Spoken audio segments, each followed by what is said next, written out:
안녕하세요. 오늘 말씀드릴 내용은 2차 결집과 관련된 이야기 127쪽에 나오는 내용들입니다. 2차 결집이 굉장히 중요하거든요. 인도 불교사에서. 그러니까는 부처님이 직접 교화를 하시고, 인도 불교의 시작은 부처님 35살에 깨달음을 얻으시고 나서 45년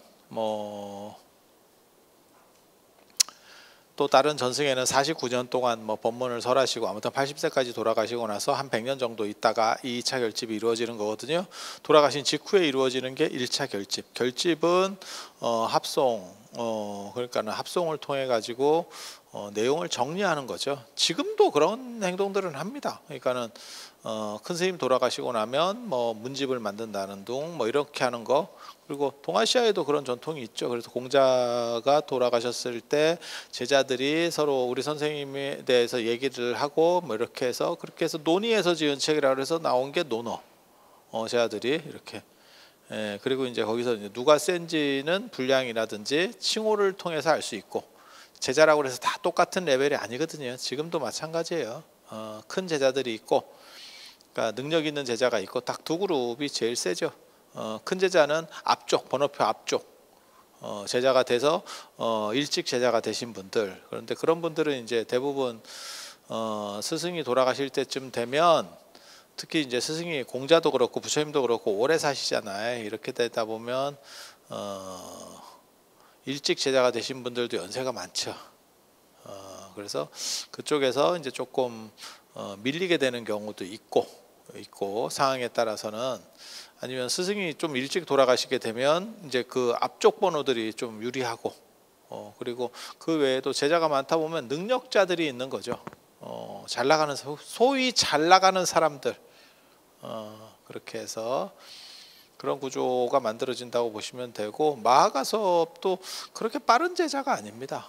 중간쯤 되는 분인데 이제 1차 결집 때 주도를 하게 되는 거고, 빠른 제자에 대해서는 불교는 묶어놨죠. 빠른 제자가 누구누구라고 하는 걸 묶어놨죠. 그게 1250명의 제자들과 함께 계셨다라고 할 때 그 1250명 혹은 1200비구와 함께 있었다. 그러니까 1200이라고도 나오고 1250이라고도 나오는데, 그분들이 다 빠른 제자입니다. 번호표 앞에서부터 1250번까지.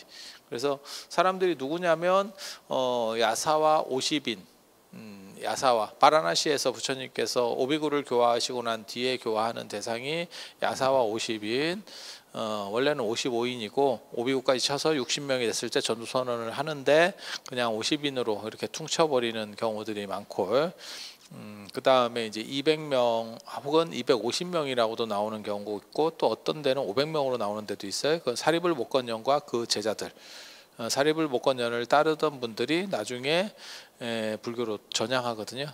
그런데 순서로만 얘기하면 야사와 55인이 제일 빠르고, 오비구가 제일 빠르고, 그 다음에 야사와 55인 그 친구들 여기 제일 빠르고, 그 다음에 세 번째가 누구냐면 우르벨라 가섭, 나제 가섭, 가야 가섭, 그 삼가섭 형제 마가다국 쪽 사람들입니다. 왕사성에서 얼마 안 떨어져 있어요. 그 삼가섭 형제와 1000명. 그래서 그 사람들이 살았던 데가 이제 지역명을 딴 거예요. 가섭이라고 하는 건 성씨고 종족명입니다. 정확하게 말하면 종족명. 인도에서는 굉장히 큰 종족이에요. 그래서 종족명이고, 그 다음에 우르벨라는 우르벨라 지방에 살았다. 나제는 나제 지방에 살았다. 가야는 가야 지방에 살았다. 그래서 그분들이 1000명 정도. 그래서 합치면 1050 혹은 1060명이 되는 거고, 그 다음에 들어오는 게 사리불 목건연과 200명 혹은 250명, 500명이라고 나오는 거예요. 그래서 요걸 합치면 사실은 1250보다 숫자가 많은데 1250이라고 퉁치는 경우도 있고 1200명이라고 퉁치는 경우도 있습니다. 그래서 거기까지가 순서 앞번 제자들, 순서 앞인 제자들. 그러니까 소위 그냥 금강경 읽을 때든 어디 읽을 때든 대승경전 볼 때 1250 제자와 함께 계셨다라고 말하면 다 그 사람들이 부처님 제자 중에서 리더급 최고 추여서 1250명이 아니고 그냥 번호표 1250명이에요. 그래서 그분들이 다 깨달았는지도 몰라. 저는 아닐 거라는 생각을 합니다.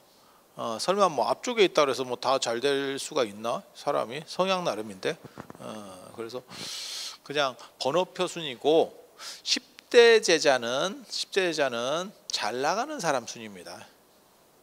10대 제자는 잘 나가. 그래서 10대 제자 안에 1250명 안에 10대 제자가 들어있는 경우도 있고, 사리불 목건령 같은 분은 들어있고, 우르벨라 가섭은 1000명이나 제자를 데리고 왔는데 10대 제자는 없죠.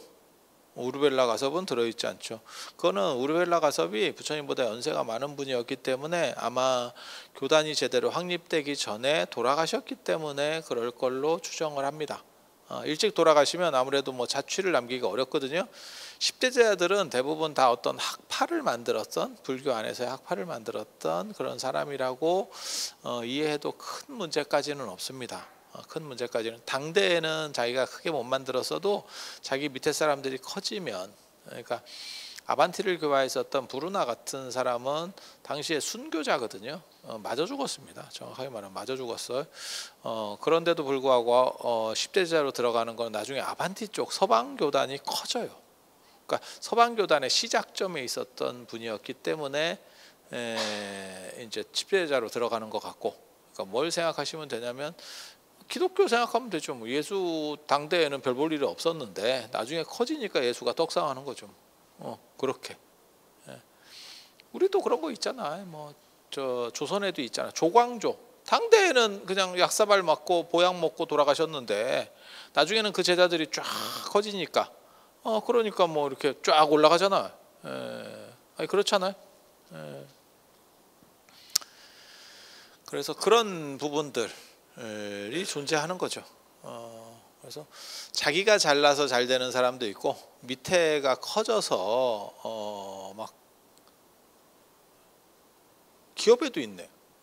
삼성도, 우리 어렸을 때만 해도 삼성이나 지금 LG로 사명을 바꿨지만 금성이나 뭐 큰 차이 없다라고 생각을 할 정도의 기업이었었어요.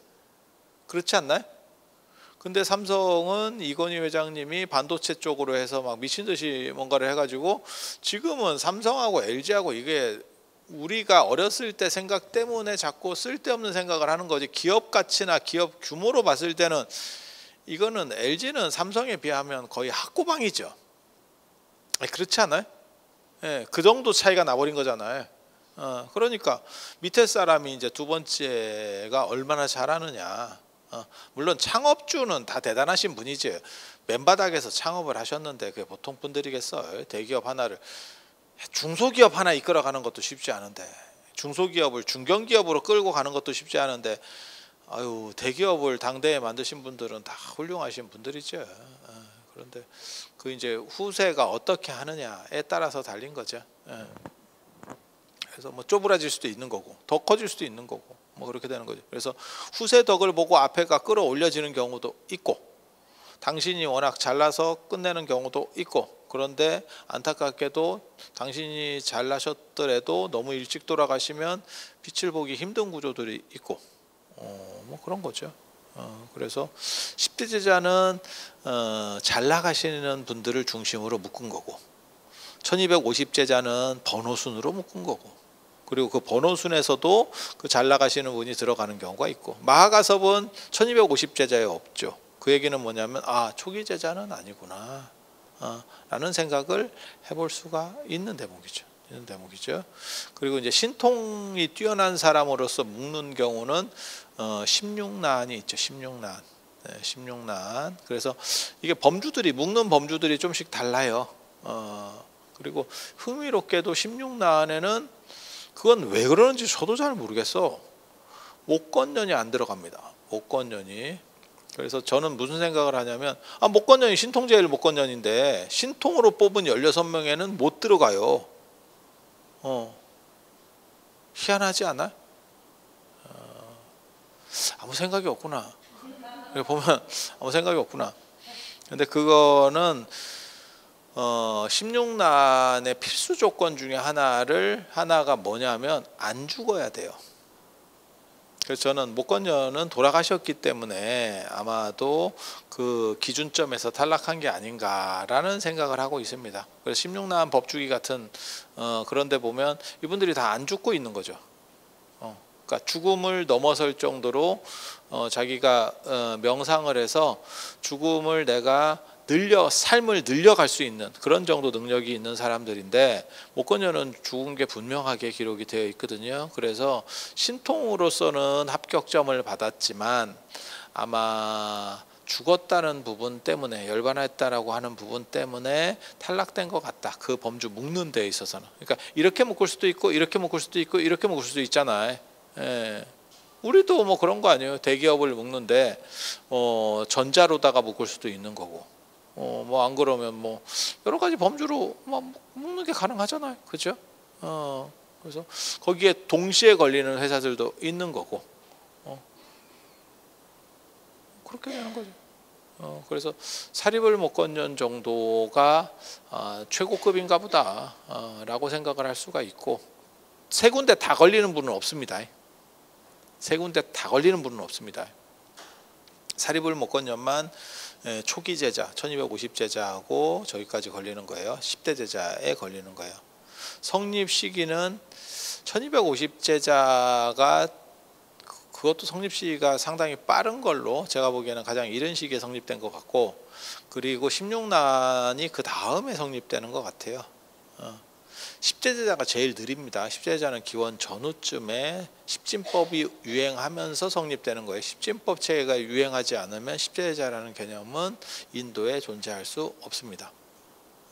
그래서 그리고 10대 제자의 틀을 만든 거는 누구냐면 유마경입니다. 유마경의 제자품. 그래서 그러면 제자들에 대해서, 큰 제자들에 대해서, 잘 나가는 제자들에 대해서 기록하지 않았느냐? 기록은 있어요. 그건 증인함경 제자품 같은데. 그런데 이렇게 묶는, 범주로 묶는 개념들은 또 다른 거라는 거죠. 우리도 위인이 있는데 뭐 장군으로 묶을 수도 있고, 뭐 임금으로 묶을 수도 있고, 뭐 여러 가지 범주들로 묶을 수 있잖아요. 근데 그런 묶는 거는 훨씬 후대에 묶이는 거죠. 바로 당대에 묶이기는 쉽지 않죠. 그런 정도 생각하시면 되고, 공자도 72명의 제자가 있다라고 하는데 잘 나가는 사람은 10대 제자, 문행충신으로 묶었죠. 거기는 10대 제자를 다시금 문행충신 이렇게 4개의 과목으로 묶었고, 그리고 그런 10대 제자에 안 들어갔는데도 불구하고 논어에서 잘 나가는 사람은 증삼이라고 하는 제자죠. 증자. 논어에서 자자가 나오는 사람은 굉장히 희유한 거예요.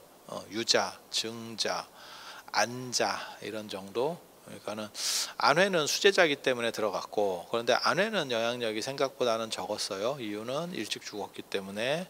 그리고 유자나 증자는 나중에 공자 말년 제자로, 공자하고 그렇게 인연이 많이 없었던 사람인데 나중에는 훨씬 큰 학파를 만든 거죠. 공자 문화에서. 누구 생각하시면 되냐면, 어떻게 보면 딱 맞는 비유는 아닌데, 기독교로 말하면 바울이라고 하는 사람이 있죠. 예수를 한 번도 만나보지 않았고 예수를 비판했던 사람이지만 실제로 지금 기독교를 바울교라고 말할 정도의 사람들도 있으니까. 왜냐하면 바울이 교단 체제를 만들고, 베드로나 이런 사람들은 뭐 어부나 이런 좀 약간 떨어지는 사람들이어서 가방끈이 짧아서 뭐 이런 체제나 조직을 만들 정도의 능력이 안 돼요. 말도 안 되는 거고.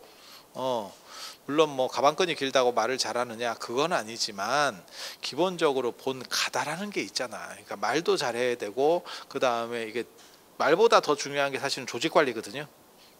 그래서 바울이라고 하는 사람은 이제 가방끈이 긴 사람이기 때문에 그런 체제들을 확립을 해서 지금 기독교가 기본 틀이 만들어졌다는 거잖아요. 근데 사실 바울은 예수랑 큰 인연이 없죠. 예수를 비판했던 사람이고, 예수가 죽고 난 뒤에 전향한 사람이니까. 그래서 그렇게 생각하면 그러니까 뒤에 잘된 사람이죠. 뒤에 잘된 사람. 뒤에 잘된 사람. 그래서 유자나 증자 같은 사람도 뒤에 잘된 사람. 근데 이런 사람들은 공자를 만난 사람은 맞아요. 배운 사람은 맞아. 하지만 모시고 배우는데 그렇게 대단했던 사람은 아니죠.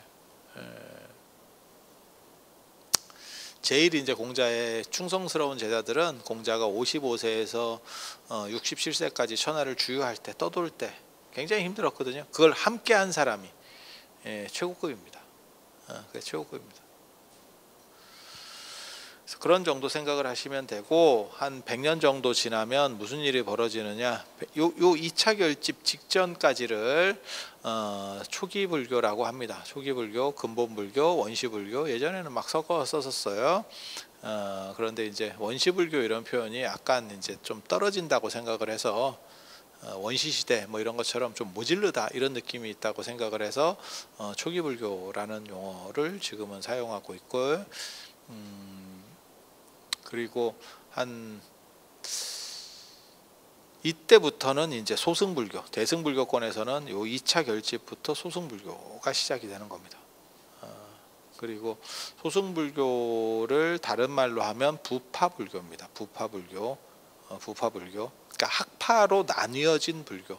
그 얘기는 뭐예요? 아마 바꿔 말하면, 그때까지는 학파로 나뉘지 않았네, 하나로 통으로 가고 있었구나 불교가, 그렇게 생각을 할 수 있죠. 그래서 그렇게 우리도 마찬가지예요. 이 조선 불교라고 하는 것도 조선 시대 때 다 하나밖에 없었고, 일제 강점기 때도 하나밖에 없었어요. 그래서 일제 강점기 때 처음으로 종단이 성립되는 게, 불교 종단이 성립되는 게 조선 불교 조계종 1941년도에 성립이 됩니다. 성립이 됩니다. 그래서 그때도 종단은 다 하나밖에 없었어요.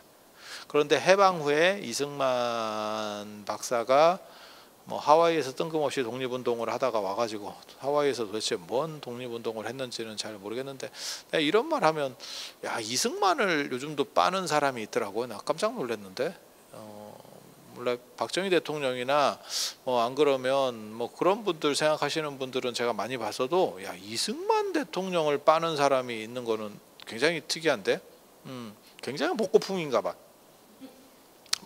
봐요. 근데 우리 역사에서 어떻게 보면 가장 안타까운 순간, 최근 역사에서 순간이 김구가 안 된 게 가장 안타까운 순간 중에 하나죠. 그래서 우리가 그거를 많은 사람들이 안타깝게 여겼기 때문에 10만 원짜리 화폐를 만들면이라고 가정을 했을 때 사람들에게 투표를 했더니 김구 선생이 1위로 올라왔잖아요. 그러니까 저만 그렇게 생각하는 게 아니고 상당수의 사람들이 그걸 안타깝게 여긴 거죠. 그러니까 이승만이 아니고 김구였다면 그러면 친일도 정리가 됐을 거고, 친일을 정리를 할 수가 없었죠. 이승만 세력이 약했기 때문에 그쪽과 타협을 해서 공산주의를 밀어붙이기에 바빠서 우리가 그게 청산이 잘 안 되고 나라가 뭐 좀씩 시끄러웠던 상황들이 연출이 된 거잖아요. 그래서 그리고 독립운동을 도대체 하와이에서 한다는 게 내가 보기엔 뭔지를 모르겠어. 이게 가능한 구조인지, 뭔지 이게 납득할 수 없는데, 아무튼 독립운동을 하와이에서 하셨고, 그 당시 뭐 박사를 받은 거는 대단한 거는 맞아요. 일제강점기나 이런 때 박사를 받는 분들이 참 대단한 거 많아요. 그걸 폄하하는 건 아니고, 그런데 뭐 나중에 국부 어쩌고 저쩌고 하고 막 이렇게 하면서 뭐 프란체스카 여사 뭐 이래가지고 뭐 좀 복잡했잖아요. 이기붕 뭐 이런 거. 그래서 그런 거까지 생각하면 좀 흥미롭지. 좀 흥미로워. 그렇게 해서 이 양반의 또 원력이 뭐냐면, 내가 개신교를 퍼뜨리겠다가 원력이에요. 이분이 미국에서 공부를 하셨으니까. 그리고 그 당시 미국은 저희 어렸을 때도 미국에 대한 그리움이 굉장히 많았죠. 미국 원조 받아먹고 살았던 시절의 상황에서 미국은 진짜 대단한 나라였었죠. 지금도 물론 미국이 대단한 나라인데 그때는 더 컸었죠. 그래서 생각해보면 참 격세지감을 저도 느끼는 게, 일본이라고 하는 나라도 대단한 나라였는데 지금은 이제 젊은이들이 어떻게 보면 연세 드신 분들보다 젊은 사람들이 더 그런 생각을 하는 거예요. 반일운동하면 젊은 사람이 오히려 더 그런 데에 나서서 하잖아요. 그래서 일본하고 한번 해볼 만하다 이 생각이 올라온 거죠, 우리에게. 아니 나쁘다라고 얘기하는 게 아니고 그만큼 우리가 대단해졌다를 얘기하는 거예요. 그런데 미국에 대해서는 아직까지는 그 정도 생각은 아니지만, 그래도 예전처럼 막 미국이 진짜 대단해요 이거보다는 조금 이제 이런 정도 각도로다가 틀어진 건 맞죠. 그렇게 되는 거잖아요. 그래서 예전 분들은 뭐 더 그게 심했던 거고, 그래서 이승만 대통령 같은 경우는 뭐 미국에 대해서 아주 뭐 열렬하게, 덕분에 우리나라 문화나 이런 것들은 많이 말살됐죠. 그래서 미국의 개신교가 이렇게 커질 수 있는 이유도 전 세계에서 개신교 믿는 나라가 거의 없어요. 기독교 믿는 나라 많이 있잖아요. 대부분 천주교입니다. 유럽에 가셔도 개신교 없습니다. 그래서 개신교를 강하게 믿는 나라는 미국과 그 똘마니 국가들 밖에 없어요. 그러니까 미국의 영향이 절대적인 나라들. 그래서 우리나라에 개신교가 있는 거고, 원래대로 하면 천주교가 있는 게 맞죠. 천주교는 들어온 지 한 200 몇십 년 됐고, 개신교는 지금 해방 후에 이렇게 되는 거니까. 그래서 비정상적인 방법으로 정부에서 밀어준 것도 맞는 거고, 그래서 이승만 박사 때 그거 있었잖아요. 크리스마스가 공휴일로 지정되고, 그때 개신교 인구가 거의 없었어요. 그런데도 공휴일로 지정하고 막 이상한 행동들을 했죠. 그리고 교회를 중심으로 미국에서 원조 물자를 풀었었고, 그래서 교회 가면 먹을 거 준다라고 하는 게 나온 거고. 근데 먹고 살기 힘들 때 그런 데 가서 뭐 이렇게 주워 먹으면서 그러면서 개신교가 세력이 커진 거고. 아니, 있는 얘기 하는 거예요. 있는 얘기. 그래서 그렇게 구호 물자들 하는 거고, 적십자 이런 거 생각해 보세요. 지금도 전 국민을 상대로 삥을 뜯어가고, 그 다음에 우리 어렸을 때는 학교에서 적십자 씨를 팔았어. 기억나시는지 모르. 아니, 그 민간 단체 거를 정부에서, 그것도 학교 공교육에서 그걸 사라 마라 하는 게 말이 안 되는 거예요. 지금 현재로 보면 저거는 헌법 소원감이에요. 그거 다 날라가야 되는 거야. 그런데도 그때 그런 행동을 했었어. 그 실이 그냥 삥 뜯는 거예요. 학생 상대로 삥 뜯는 거였었어요. 지금 생각해 보면 뭐 좋은 일을 하겠지. 모든 그런 조직은 대부분 그렇게 삥을 뜯어서 어디다 쓰느냐, 자기네 운영 자금으로 대부분 쓰고 남은 걸로 그걸 쓰죠. 그래서 예를 들어서 뭐 1억이 들어가면 대부분 운영 자금입니다. 그러니까 자기네 월급 받고 있는 거예요, 그걸로. 그래서 특히 우리나라가 그런 게 심하죠. 그래서 사람들이 기부가 점점 줄고 있다. 통계를 보면 기부 통계가 비율이 점점 줄고 있다. 그게 기부 받는 사람들이 믿을 만한 행동을 못했기 때문에 그런 거예요. 신뢰 확보를 제대로 못해서 나타나는 현상이거든요. 지구들 월급 받고 있는데 나도 힘든데 내가 네 월급 주려고 기부를 해야 돼? 이 생각이 드는 거죠. 그러니까 1억을 받았으면 1억을 다 써주면 되는데 한 9천억을 써줘, 아니 뭐 9천만 원을 써줬어 이러면 그래도 좀 쓰는데 돈이 들지 이러는데 대부분을 지그들 월급으로 써버리니까 사람이 짜증이 나는 거죠. 현실은 지금 그러고 있는 거예요. 그래서 기독교를 그렇게 밀어붙였고 불교를 분열책동을 일으켜가지고 다 쪼개버렸죠. 불교를. 그게 대처성들을 뭐 몰아내야 된다 어쩐다 하면서 막 쪼개고, 그 다음에 종단 허가를 너무 쉽게 만들어 버렸죠. 그래서 여러분들은 모르실 거예요. 개신교가 진짜 종파가 많다더라 이런 얘기 들어보셨죠? 무슨 뭐 듣도 보도 못한 거 뭐 겁나 많다더라. 불교가 훨씬 많습니다. 개신교보다 불교가 종파가 훨씬 많습니다. 우리나라에. 비슷하게 많은 게 아니고 훨씬 많다니까. 조계종만 50개예요. 조계종만 50개. 조계종만 50개. 뭐 원조계종, 먼조계종 뭐 이래가지고 조계종 짬만 50개. 그래서 제가 그런 얘기 했잖아요. 대한불교 조계종 붙였어야 되는데 대한불교 띄고 조계종이라고 쓰면 다른 종단이에요. 이게 한국불교 조계종, 뭐 조선불교 조계종 뭐 이렇게 가는 거예요 지금 다. 그게 상식적으로 가능하냐? 정부에서 그렇게 해놔버린 거예요. 그렇게 다 쪼개가지고 혼란을 주기 위해서. 그래서 그게 이제 이승만의 서원이죠. 당신의 원이죠. 기독교 국가를 만들겠다. 그 터를 만든 거예요. 그래서 저 같은 경우, 저 같은 사람은 당연히 이제 이승만 대통령 같은 사람. 저는 정치인은 정치를 잘하면 되지 종교적인 부분은 관여를 안 해야 된다라고 생각하는 사람이기 때문에 그런 사람들은, 그리고 그건 전 세계적으로 저랑 똑같이 그건 모든 사람이 그렇게 얘기하는 거예요. 정치인은 정치를 해야 되지 종교랑 관련되면 안 된다라는 거는 기본 룰입니다. 이 세계에, 지금 현재 이 세계의 기본 룰입니다. 그런데 이 나라가 정신을 좀 여러 번 못 차렸죠. 이명박 대통령도 그런 행동들을 했었고, 사실은 서울시장 할 때 뭐 서울시를 봉헌하겠으면 그거 탄핵감입니다. 저 미국 같았으면 저게 미국이 기독교 국가인데도 그 얘기를 하잖아요. 그래서 저거 탄핵됩니다. 그런데 우리나라는 이게 굉장히 그런 쪽에서는 또 자유롭죠. 자유롭죠. 그래서 그렇게 쪼개지는 사건들이 벌어지는 거예요. 쪼개지면 어떤 일이 벌어지느냐? 혼란스러워지죠. 그거를 소승불교. 그러니까 2차 결집부터 그렇게 쪼개지기 시작하는 거예요. 쪼개지기 시작하는 거예요. 그걸 소승불교라고 하고, 그 소승불교 중에서 일부가 동남아시아로 넘어갑니다. 스리랑카를 거쳐서 동남아시아로 넘어갑니다.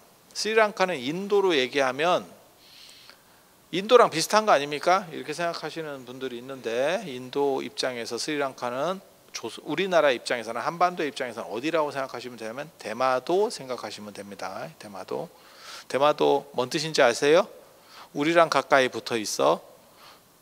우리랑 가까이 붙어 있어. 하지만 좋으냐? 안 좋아요. 왜구의 소굴이 대마도입니다. 그래서 조선 초 태종 이방원 때 이종무의 대마도 정벌이 나오는 겁니다. 너무 왜구들이 많으니까 저거를 군대를 동원해서 밀어버려야겠다라고 하는 게 대마도예요. 인도에서도 마찬가지예요. 스리랑카에는 악마가 산다라고 나와요. 인도 전승에는. 왜? 얘네가 자꾸 이렇게 왜구처럼 약탈을 해서 오니까 그런 거예요. 이해가 됩니까? 그래서 그 스리랑카의 인도 불교가 나중에 전해져. 그러면 그게 정통 뭐 좋은 게 전해지느냐? 아니, 그렇지 않아요. 그 분별설부라고 나중에 부파불교 중에서도 어디 보이지도 않는, 그러니까 우리나라 종단 이런 것 중에서 어디서 듣도 보도 못한, 그러니까 뭐 조계종, 뭐 천태종, 태고종, 뭐 진각종, 뭐 이런 거 말고, 야, 그런 것도 있냐 싶은 게 분별설부예요. 그게 넘어가. 아쇼카 왕 때, 부처님 돌아가시고 한 200년 뒤쯤에 그런 게 넘어가. 그런 게 넘어가. 그리고 나서 그런 게 넘어가고 나서 그게 동남아시아로 가서 지금 남방불교예요. 그러니까 남방불교는 소승불교의 대표자도 아닙니다. 소승불교의 대표자는 설일체유부입니다. 그러니까 지금 조계종을, 우리나라의 종단이 수백 개가 있는데 그 중에 조계종을 뭐라고 부르냐면 정통이다 이렇게 부르진 않아요. 왜? 딴 데 나가 있는 사람들도 이렇게 조금이라도 기분을 안 나쁘게 해야 되잖아요. 그래서 공식적 명칭이 뭐냐면 장자종단이다. 한국불교의 장남. 그러니까는 정통이면 남들은 이단이 되는 거거든요. 그러니까는 문제가 생기는 거고, 장남이라고 하는 거는 내가 큰 아들이긴 한데 너네도 우리 아들이야, 같은 우리 가족이야라고 인정을 해주는 거예요. 그러니까 약간 다른 거지.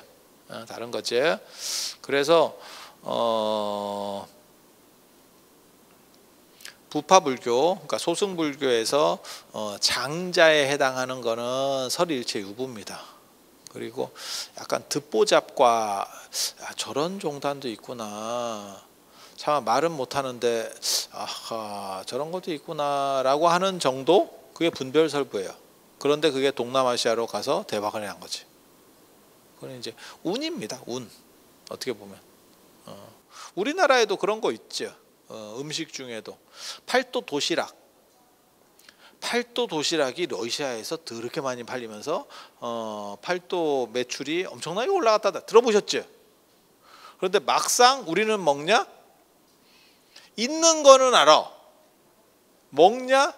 아니 1년에 한 개도 안 먹어. 아니 제가 씹으려고 하는 게 아니에요. 그냥 우리 보통 사람들은 라면 먹으면 신라면을 먹든지 뭐 육개장을 먹든지 너구리를 먹든지, 안 그러면 진라면을 먹든지 이런 걸 먹지 도시락 안 먹어요. 편의점에서도 도시락 보기가 쉽지 않을걸? 사도 사람들이 안 먹으니까 사기도 쉽지 않을 거야. 저는 어렸을 때 먹어봤어요. 그 처음 나왔을 때. 지금은 먹어보지 못했는데 내가 고등학교 때인가 뭐 먹어봤던 그런 기억이 나는데, 그 뭐 옛날 얘기지. 여러분 도시락 드셔보셨어요? 도시락 라면 먹어봤어요? 근데 그게 러시아에서 잘 팔린다 이런 얘기는 들어봤죠? 그렇게 하면서 뒤집어지는 거죠. 마치 지금 그 도시락하고 똑같은 거예요. 팔도 도시락하고 똑같은 거예요. 본토에서는 별 볼 일 없고 찌리했는데 동남아시아 쪽에 가서 대박이 난 거죠. 이게 왜? 이게 왜? 우리 생각에는 이게 왜? 자기가 맛있다는데 뭐 어떡할 거야? 맛있다는데 어떡할 거야? 아니 그렇잖아. 우리 러시아 사람들은 그 도시락에다 마요네즈를 뿌려 먹는데.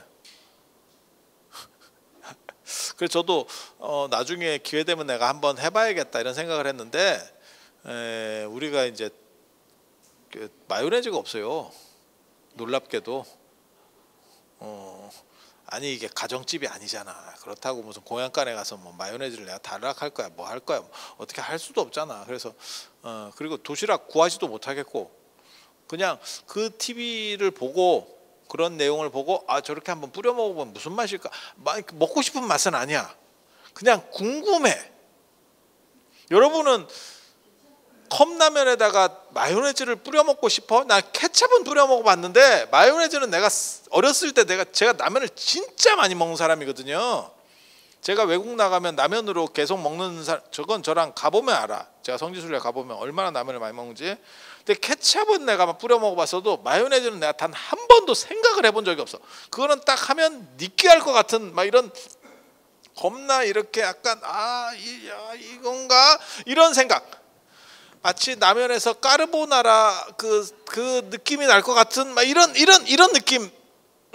그래서 한 번도 시도를 안 해봤는데 걔네는 그렇게 먹는다니까 호기심이 땡겨서 한번 해보고 싶었지만 조건이 안 맞는 관계로 지금까지도 못 해보고 있는. 그렇게 생각하시면 돼요. 그러면 남방불교가 뭐 정통이고 뭐라던데요? 다 개구랍니다. 근데 왜 그런 말이 나옵니까?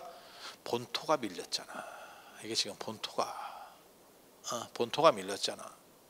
그러니까 뭐라고 똑같으냐면 삼성전자인데 삼성전자 정도 같으면 미국 법인도 있을 거고 중국 법인도 있을 거고 베트남 법인도 있을 거고 뭐 여러 법인들이 있을 거 아니에요? 현지 법인들 그렇지 않을까? 그런데 어느 날 갑자기 한국 삼성전자가 날아간 거예요.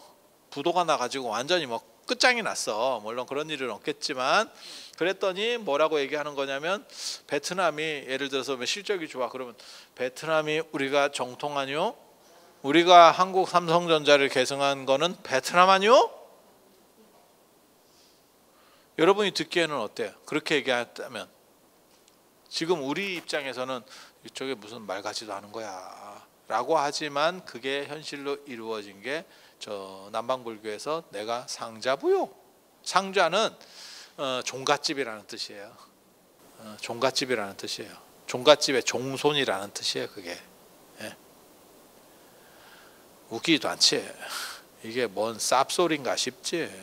근데 그 얘기를 하고 있는 거예요. 그게 사실은 그 얘기를 하고 있는 거예요. 그리고 그거를 사람들이 의외로 잘 속아요. 잘 속아. 그래서 뭔가 다른가 이런 생각을 하면서 그리고 저 동남아시아 이런 데면 인도랑 가까운 거 아닙니까? 거기는 제대로 된 문명이라고 할 만한 게 없어요. 미안한 얘긴데 네가 그거 어떻게 아냐? 동아시아 불교 그러니까 중국 뭐 우리나라 이런 데는 이게 하나의 문명권을 형성하면서 전 세계 톱을 찍었습니다. 그게 당나라 때 이런 때 청나라 때도 엄청나게 강력했고 그렇게 찍었었습니다. 로마 당연히 찍었죠. 그걸 뭘 부정을 할 수가 없죠. 동남아시아가 그런 대단한 걸 한번 찍었어? 찍은 적 없죠. 찍은 적이 없어서 거기를 뭐라고 부르냐면 오늘날까지도 인도 차이나 반도라고 부릅니다. 인도 차이나 반도가 뭔 뜻인지 아세요? 인도하고 중국 사이에 있는 반도.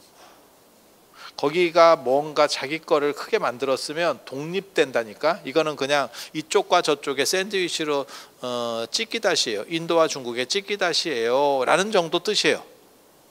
기분 내가 보기에는 기분 더러울 것 같은데 왜 걔네는 그 명칭을 수정하지 않는지 난 잘 모르겠어. 근데 기분 아니 우리를 그냥 일본과 중국의 경유지예요. 어떤 놈들이 이렇게 부르면 한국은 개뿔도 없고 예전에 중국이 잘 살 때는 중국에서 일본으로 문화가 건너가던 경유지, 일본이 잘 살 때는 일본에서 중국으로 건너가는 경유지, 한국은 뭐 이런 톨게이트예요 이러면 기분 더러울 것 같은데.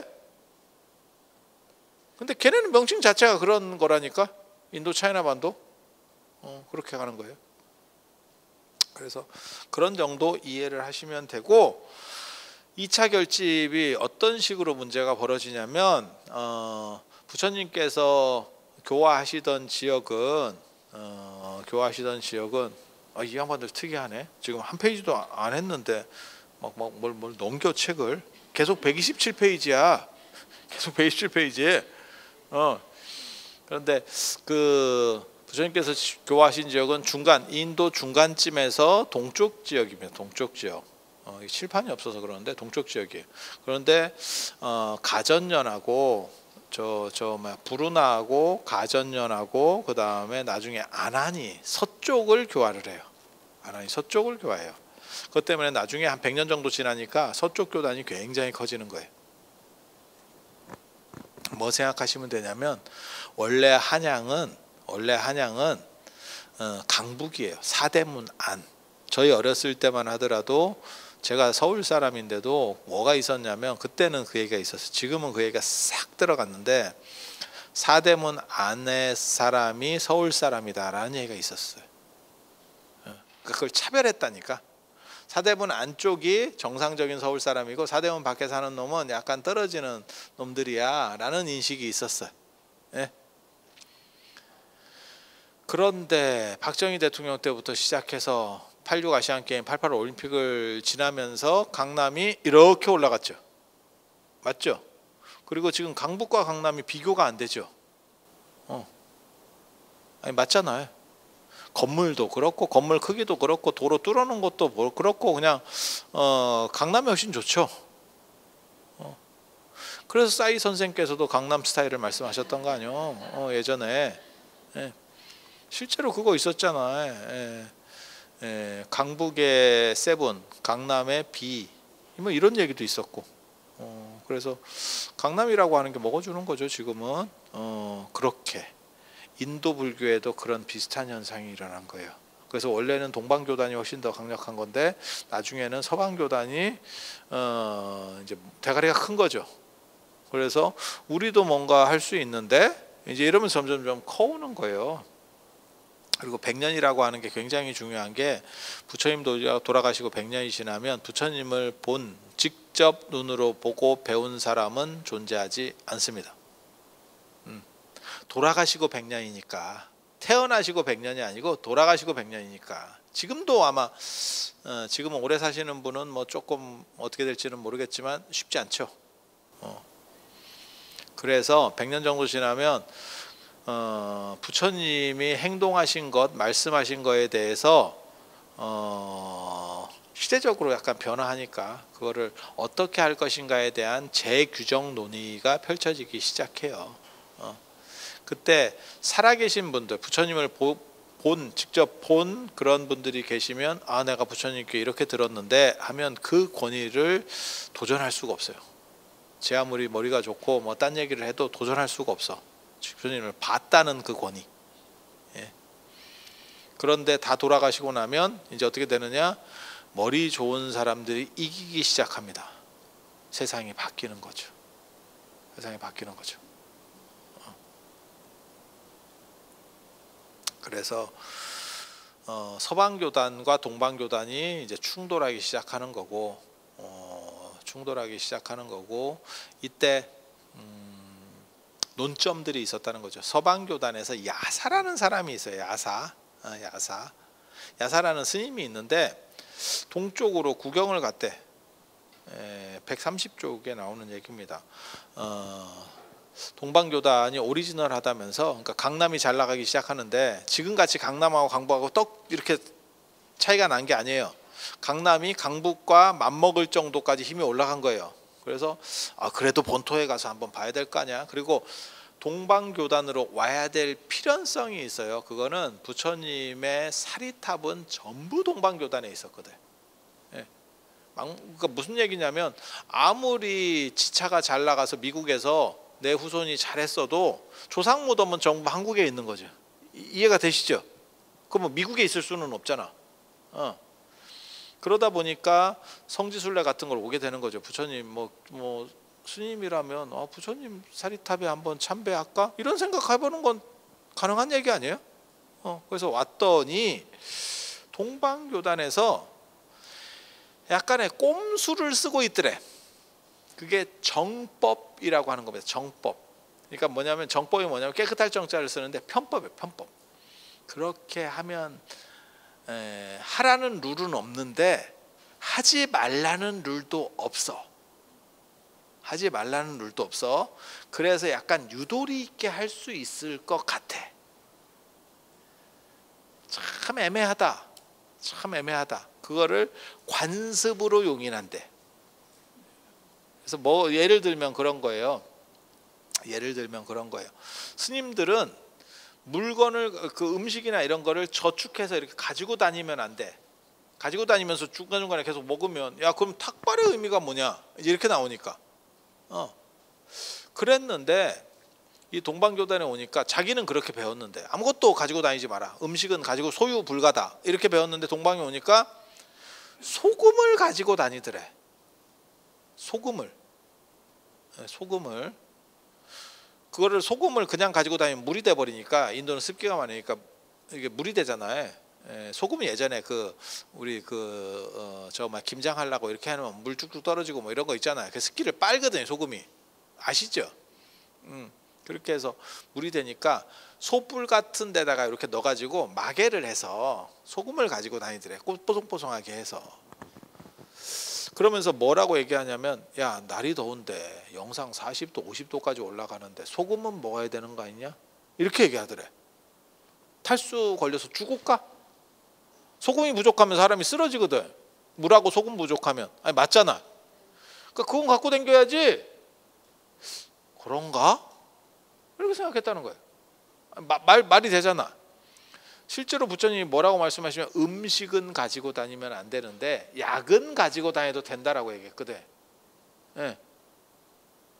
아니 그렇잖아.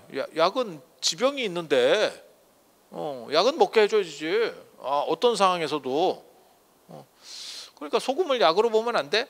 내가 이게 10가지 조항이 나오는데 그중에서 이 소금에 대해서 주목한 첫 번째 인간이 접니다.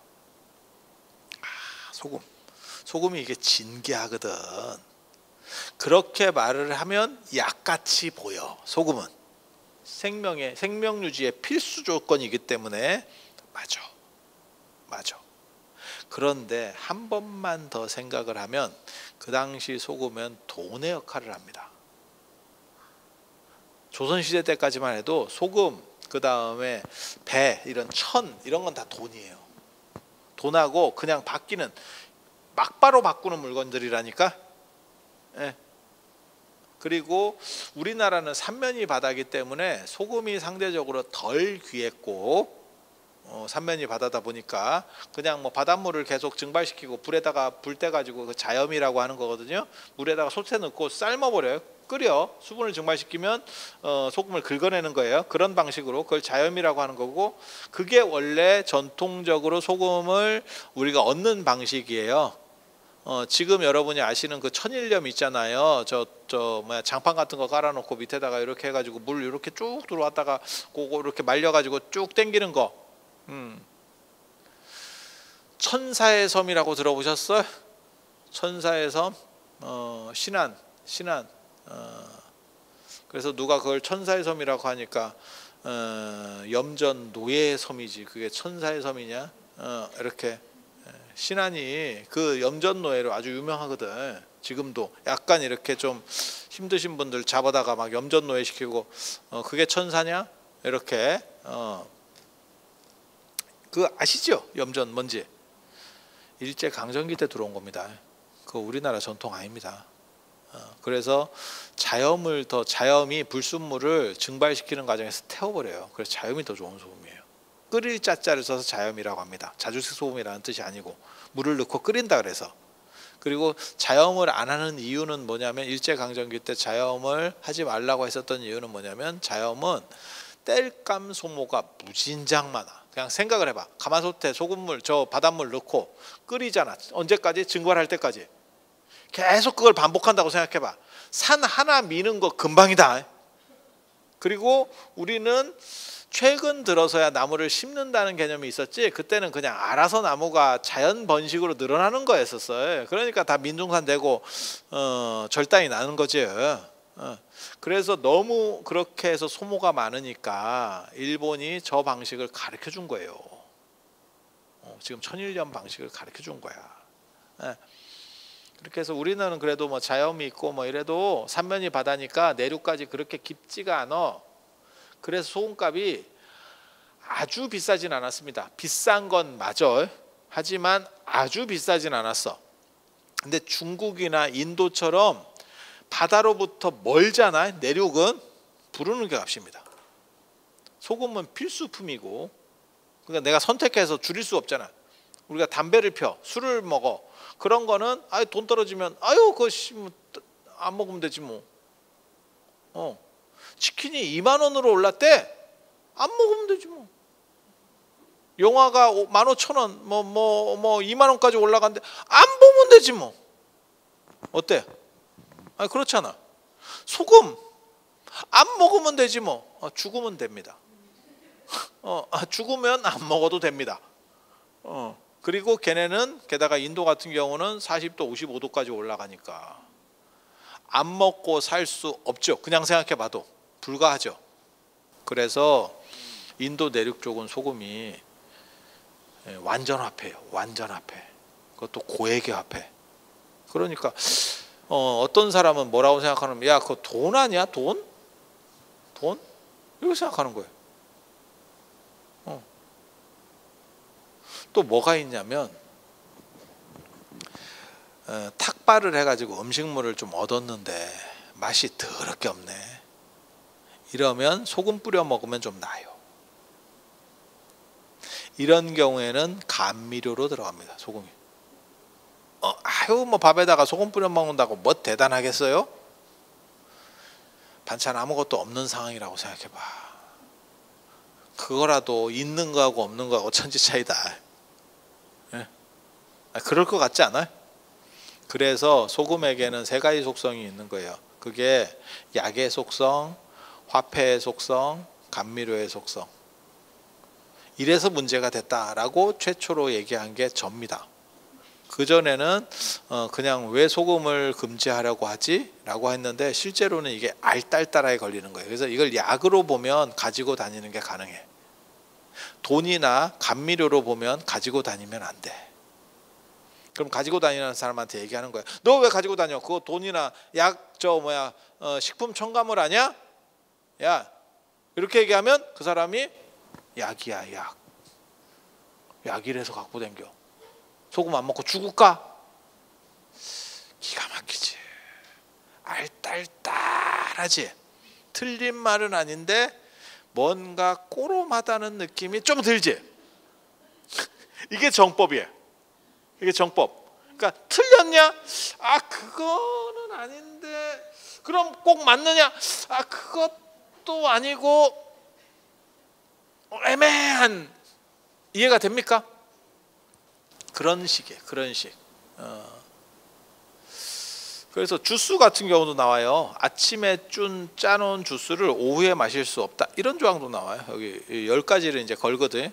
근데 아침에 짜놓은 거 그럼 버릴까? 어때? 다 못 먹었어. 내가 주스를 짜놨는데 다 못 먹었어. 그럼 오후에는? 오후에 음료수는 관계가 없잖아. 인도는 아침에 짜놓고 오후가 되면 한 3도 정도 발효가 됩니다. 약한 과실주. 뭔 뜻인지 아시겠어요? 야리하지. 이게 굉장히 야리하다고. 그러니까 크게 뭐 소주같이 이렇게 독하냐? 그거 아니고 우리 어렸을 때 그 포도주 같은 거 독한 거 말고 술 넣어서 담는 거 말고 소주 넣어서 담는 포도주 말고 그냥 포도로 담는 포도주 있어요. 그런 거 먹으면 달짝지근하니 그거 어렸을 때 아마 저도 그런 거를 한번 경험해 왔거든. 그거 먹을 것도 없고 이러니까 홀짝홀짝 먹다가 취하지. 취하지. 아니 별거는 아닌데 그게 너무 많이 먹으면 약간 사람이 갑니다. 근데 애들 같은 경우는 그냥 자요 계속. 뭐 꼬장을 부리겠어 애들이. 뭔 뜻인지 아시겠죠? 그런 사건이 벌어져요. 그래서 인도는 아침에 짠 주스는 오후에 마시면 안 된다고 돼 있는 거예요. 근데 이제 이쪽에서는 얘기하는 거지. 야, 음료수 마시는 게 뭐가 문제가 돼? 그리고 그럼 물도 마시지 말까? 그리고 버릴까? 아니, 남은 걸 그럼 버려? 아깝잖아.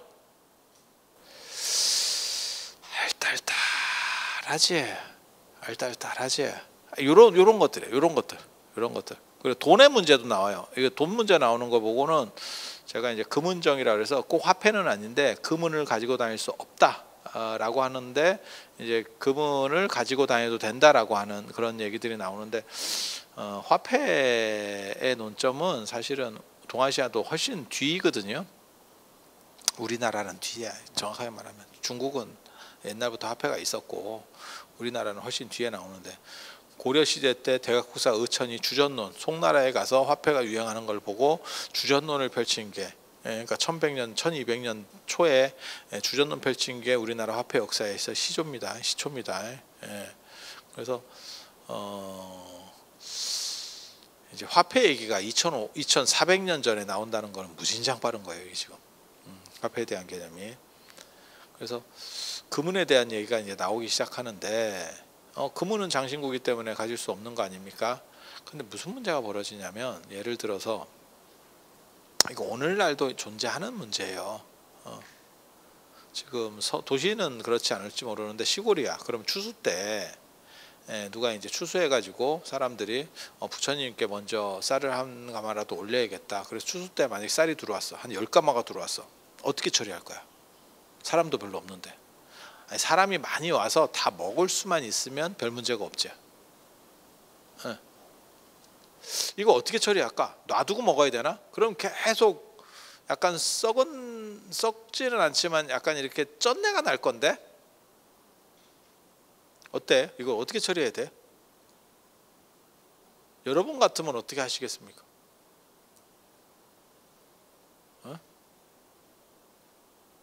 그리고 이게 저도 그런 거를 경험을 해봤는데 어느 정도 규모가 되는 절은 쌀이 들어오는 것과 나가는 게 거의 비슷해요. 이게 또이또이가 되거든요. 그러면 밑에 쪽에 깔려 있는 거는 계속 깔려 있습니다. 6개월이든 뭐 7, 8개월이든 깔려 있어. 그리고 쌀도 수분을 빨아들입니다. 그래서 한 6개월 정도가 있으면 이게 냄새가 많이 난다고 쌀이. 그러면 스님이 당연히 요 새로운 쌀이 들어오면 요걸 이렇게 바꿔줘야 되잖아. 위하고 아래하고 이렇게 순서대로 계속 바꿔야 되잖아. 잘 안 합니다. 왜? 힘들거든. 그 쌀 순서 바꾸는 게 쉬운 게 아니야. 이치적으로는 당연히 그렇게 해야지. 하지만 생각보다 해보면 잘 안 돼. 그게 뭐 다음에 하지. 그러다 몇 달 금방 간다고. 뭐 놀고 있는 것도 아니고. 우리는 책 바꾸는 것처럼 뭐 이렇게 힘이 안 드는 것도 아니고. 그래서 그렇게 되는 문제들이 있거든요. 그래서 쌀이 많이 들어오는 경우에는 보통 어떻게 하냐면 파는 경우도 있습니다. 팔아버려. 그냥 쌀집에다가 팔어. 그리고 그 돈을 결정을 해놓고 뭐 예를 들어 내가 10가마를 줬어. 그럼 10가마 값을 거기다 누적시켜 놓고 내가 필요하면 그걸 갖고 올게. 필요에 따라서 갖고 올게가 있어. 근데 만약에 그 쌀이 점점 늘어나면 나중에는 돈으로 받겠지. 방법이 없잖아. 계속 쌀을 누적시킬 수가 없잖아. 이런 게 이제 화폐 문제예요. 화폐 문제. 계속 현물로 그걸 가지고 움직일 수 있느냐? 그게 안 되기 때문에 어떤 매개체를 통해서 변화를 줘야 되는 거죠. 특히 인도 같은 경우는 더 잘 싸울 거라고. 저기 보나마나. 그래서 그게 이제 돈을 사용하는 것이 타당하냐에 대한 거죠. 지금도 마찬가지죠. 현물을 갖고 오시는 분도 있어. 이제 저 같은 경우는 누가 쌀을 올리거나 이러면 그냥 어느 정도 쓰고 부처님한테 올리고 필요하신 분들한테 그냥 PT병으로 줘버려요. 가지고 간다 그러면 그냥 줘. PT병 하나만 있어도 요즘 오래 먹어요. 제가 보면 요즘 밥 별로 안 먹거든. 그럼 왜 PT병에 담아줍니까? 쌀벌레 안 생기던데? PT병이 제일 쌀벌레 안 생기던데? 그죠? 그러니까 우리 어렸을 때 보면 쌀 같은 거 좀 이렇게 여름 지금부터 시작이네. 이렇게 놔두면 이게 쌀라박 날아다니거든. 조그만 거 다 아시죠? 근데 그게 쌀 안에서 생기는 건 아닌 거야. 그 파스텔 생각하고 똑같은 거지. 밖에서 이놈이 알을 쓰니까 생긴 거지. 만약에 그게 안에서 생기는 거면 PT병 안에 넣어놔도 생겨야 되는데 PT병 안에 넣으면 안 생겨. 아니 맞잖아. 예. 그래서 여러분들도 가정집에서도 곡물을 그렇게 PT병에 많이 넣잖아요. 안 해? 안 해? 이 양반들은 난 뭘 하는지 나 정확하게 잘 모르겠다. 근데 아무튼 그렇게 해서 그냥 주는 경우도 있는데 안 주는 경우도 있어요. 작은 데가 오히려 그런 거 잘 줍니다. 작은 데 잘 줘버리고 이제 어디는 모아가지고 그거 하는데도 받고. 그러니까 저 무료급식소나 안 그러면 뭐 노인 복지센터 이런데 그런데 주는 경우도 있어요. 근데 그것도 되게 재밌습니다. 현물 주는 거 싫어해요. 그쪽도. 왜?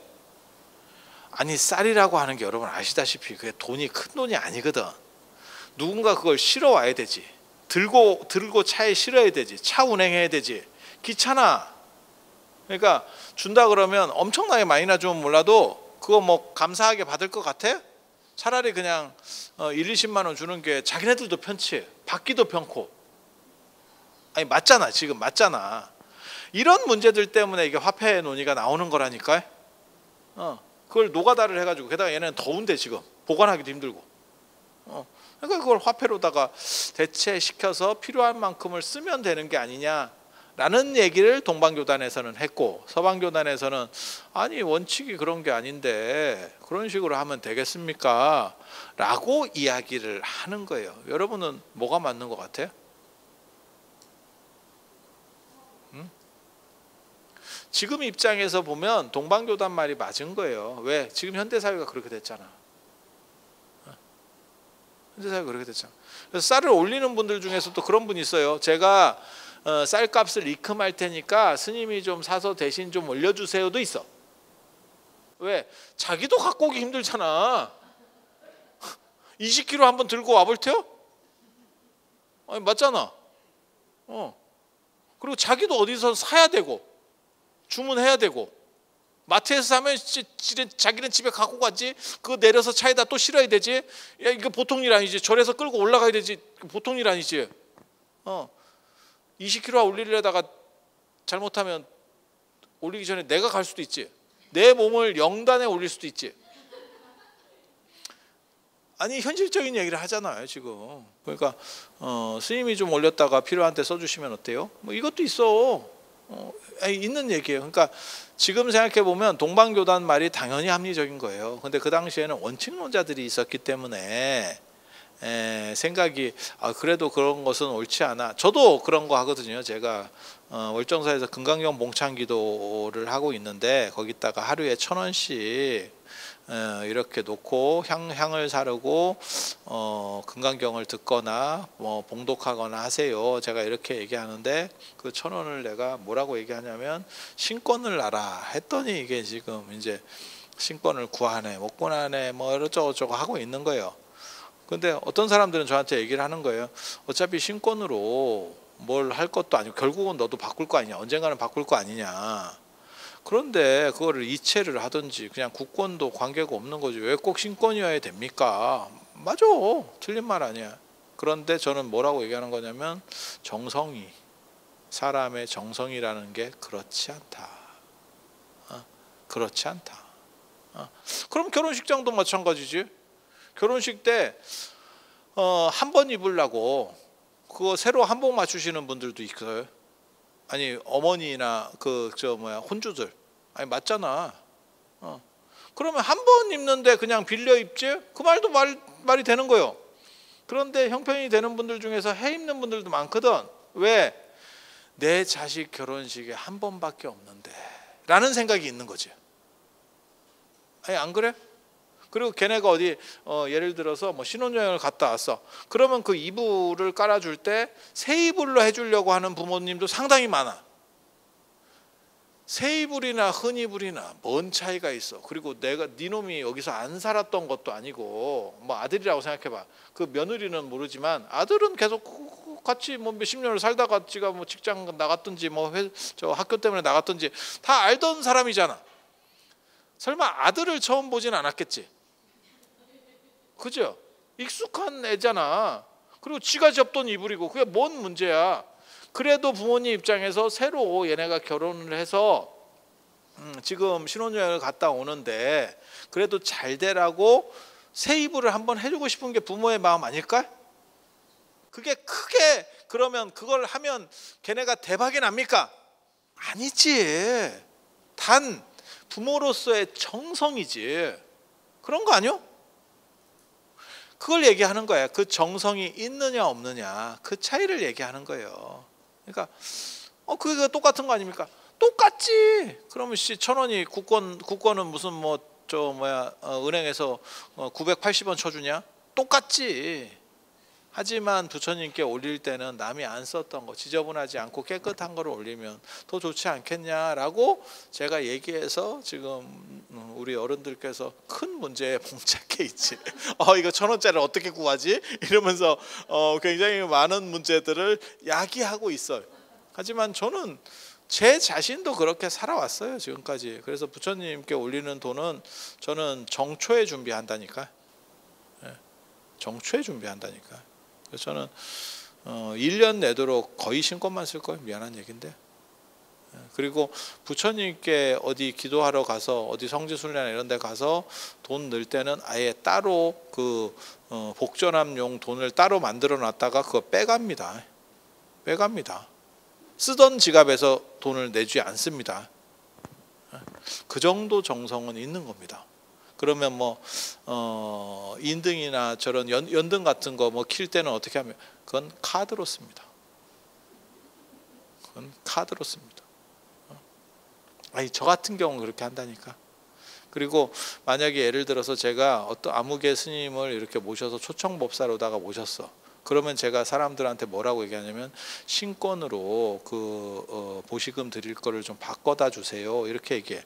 그런데 만약에 은행에 갔더니 대단한 VIP 고객이면 신권을 주겠지. 근데 쩌리한테는 신권을 안 주는 경우도 많거든. 그러면 은행원이 어떻게 행동을 하냐면 거기서 좀 새 돈을 이렇게 좀 골라주는 경우가 있어요. 좀 안면이라도 있으면 이렇게라도 드릴까요? 이러면 저는 뭐라고 얘기하냐면 수표로 끊어오세요. 그런 경우에는 수표로 끊어오세요 라고 해요. 그러니까 돈 100만 원 주는데 요즘 세상에 수표로 끊는 집이 어디 있습니까? 그거 옛날도 아니고 5만 원짜리가 있는데. 하지만 저는 그런 경우에는 수표로 끊습니다. 무조건. 왜? 그게 그 사람에게 내가 성의를 보인다고 생각하기 때문에. 별거 아니야. 생각해보면 진짜 별거 아니야. 국권으로 100만 원을 주나 신권으로 100만 원을 주나 수표로 주나. 하지만 그게 그 사람에 대한 예의고 내가 어떻게 보면 정당하다라고 생각하는 거예요. 나도 예의를 갖추는 상황이라고 보는 거예요. 그래서 그런 정도가 있어요. 그래서 여러분들도 어떻게 생각하실지는 모르겠어. 그걸 그렇게 따지는 게 옳으냐라고 할지 모르지만 저는 평생을 그런 거는 그렇게 살아왔어요.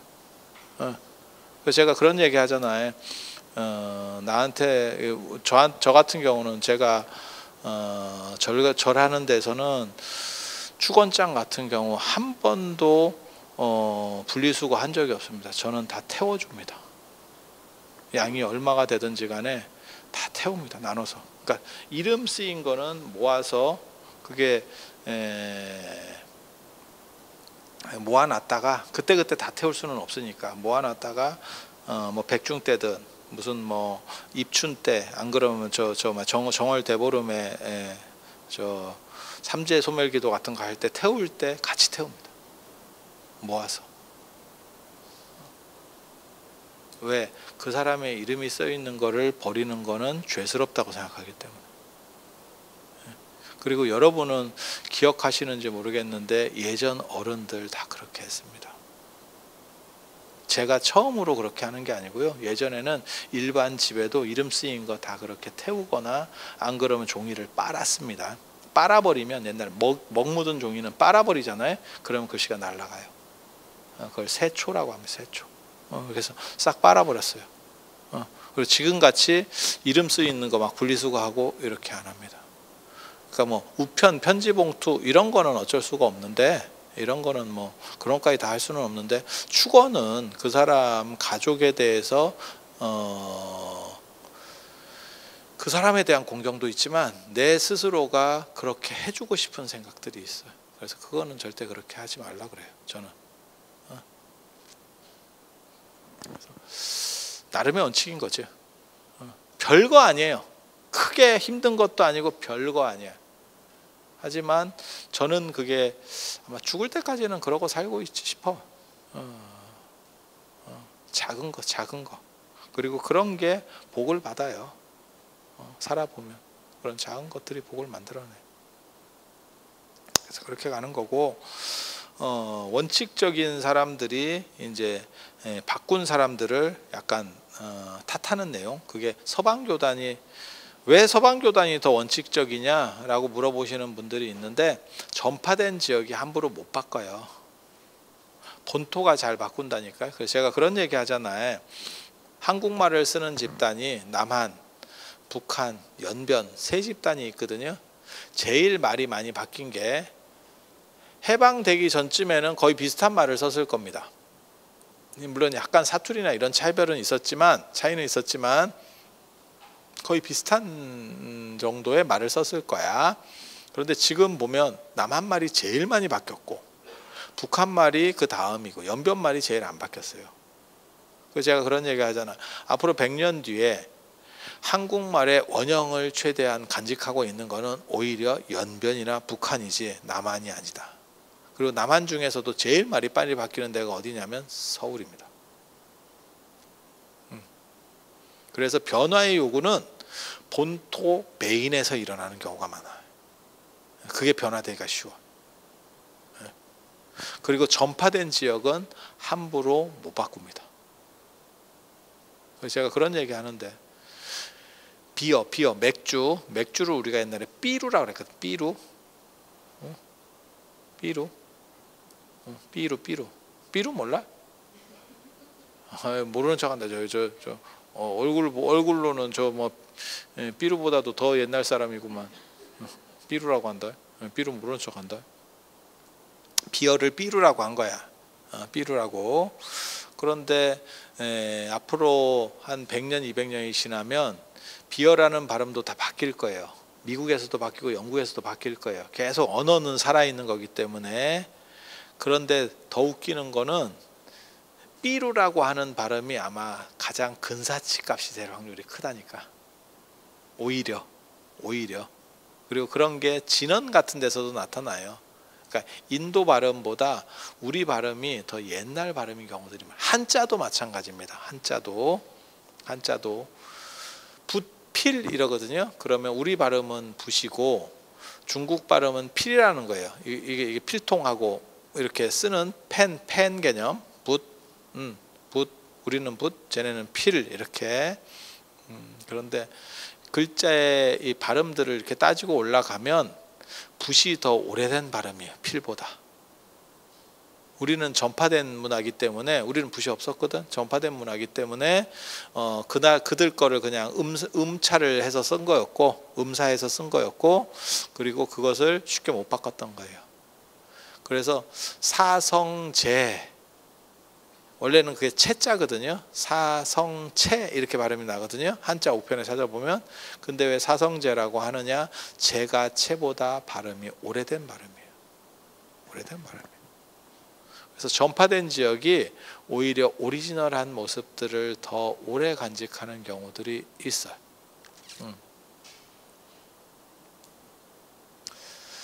그래서 서방교단이 더 FM적이려고 했었고 더 오리지널 하려고 했었고, 동방교단은 진보적으로 변화를 주려고 했죠. 그래서 서방교단이 보수적이고 동방교단이 진보적입니다. 진보와 보수의 문제는 아마 인류가 존재하는 한 계속 있을 것 같아. 그리고 진보는 어떤 일이 벌어지냐면 합리적인 것 같아. 계속 잘 바뀌려고 하니까. 그런데 거기서 나오는 잡음들이 생기는 거고, 보수는 안정적이에요. 하지만 꼴통이 되기 쉬워. 이게 보수와 진보의 장단점이에요. 그래서 여기도 똑같이 그렇게 대입을 해보면 돼요. 그래서 부처님께서 직접 교화하신 동방교단은 진보적이기 때문에 변화하려고 했고, 그러니까 변화가 좋다 이렇게 생각하시면 안 돼요.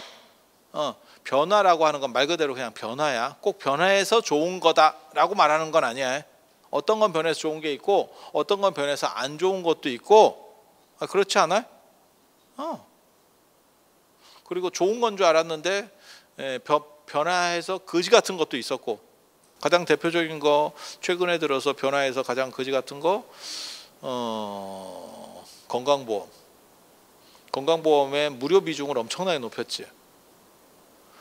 덕분에 2040년인가 되면 우리나라 국가 예산보다도 많다는 거잖아요. 지금 건강보험 2050년인가 그때쯤 되면 국가 예산을 다 넣어도 건강보험 적자를 메꿀 수 없대. 그래서 지금 건강보험료가 엄청나게 올랐지. 여러분 느끼세요? 그러면 전 국민이 그건 의료니까 그건 당연히 해줘야 되는 거 아닙니까? 아니, 과잉 진료가 늘어난 거지. 내 돈을 안 내니까. 그래서 저번에 그거 나왔었어요. 나도 그런 놈이 어떻게 존재하는지를 모르겠는데 1년에 병원에 간 횟수가 2,000회가 넘어. 이게 도대체 뭐 병원 투어를 하나? 얘는 그러니까 일인 거야. 일. 얘는 일이야. 일. 이게 뭔가 도대체 하루에 몇 번을 가야 이게 가능한가? 사명감을 가지고 건강보험의 적자를 만들겠다는 사명감을 가지고 다니지 않으면 불가능해. 그게 왜 일어나느냐? 지부담이 너무 낮으니까. 시골에서도 흔히 있는 일이에요. 여러분 몰라서 그래.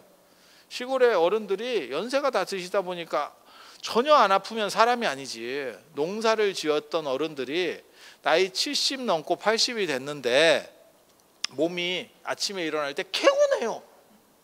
야, 그거는 슈퍼맨이야. 당연히 아침부터 못 일어나는 게 당연한 거 아니요? 그렇게 하고 아유 팔다리가 쑤셔요 이러면서 일어나는 거지. 60만 돼도 농사 안 짓던 사람도 그렇고 일어나는데, 하고 시골에 그렇게 있으면 할 일이 없지. 농사 안 질 때는 할 일이 없지, 이 어른들이. 그리고 젊은 사람을 볼 수 있냐? 다 영감 할매들밖에 없지. 재미도 없고. 그런데 유일하게 조금 젊은 엘리트를 만날 수 있는 데가 있지. 그게 병원이야. 그래서 그냥 아프다고 해가지고 그 병원 또 의사 가면 또 의사가 또 싹싹하게 아유 어머님 어디가 아파서 오셨어요? 이렇게 아들보다도 더 친절하게. 왜냐하면 그 할매 등골 빨아가지고 병원을 유지해야 되니까. 이렇게 해가지고 어유 거기가 아프셨어요? 뭐 어쩌고 저쩌고 하면 기분이가 좋지. 젊은 사람과 말할 일도 없고 나한테 관심도 가져주고 배운 놈에다가 말쑥하고 참 그렇지. 그렇게 해가지고 한번 갔다 오면 한 3,000원 이렇게 내면 그냥 커피 한 잔 마셨다고 생각하고 위로를 받는 거지. 엄청 많아요. 엄청 많아요. 그거 엄청 많아. 의료보험료가 계속 올라가는 거예요. 그러니까 처음에는 가난하고 힘든 분에게도 진료가 잘 돌아갈 수 있도록 해야 되겠다라고 시작은 했지만 이렇게 눈덩이처럼 문제가 생길지는 아무도 몰랐지. 아무도 모른 건 아니고 저는 처음부터 반대했었어요.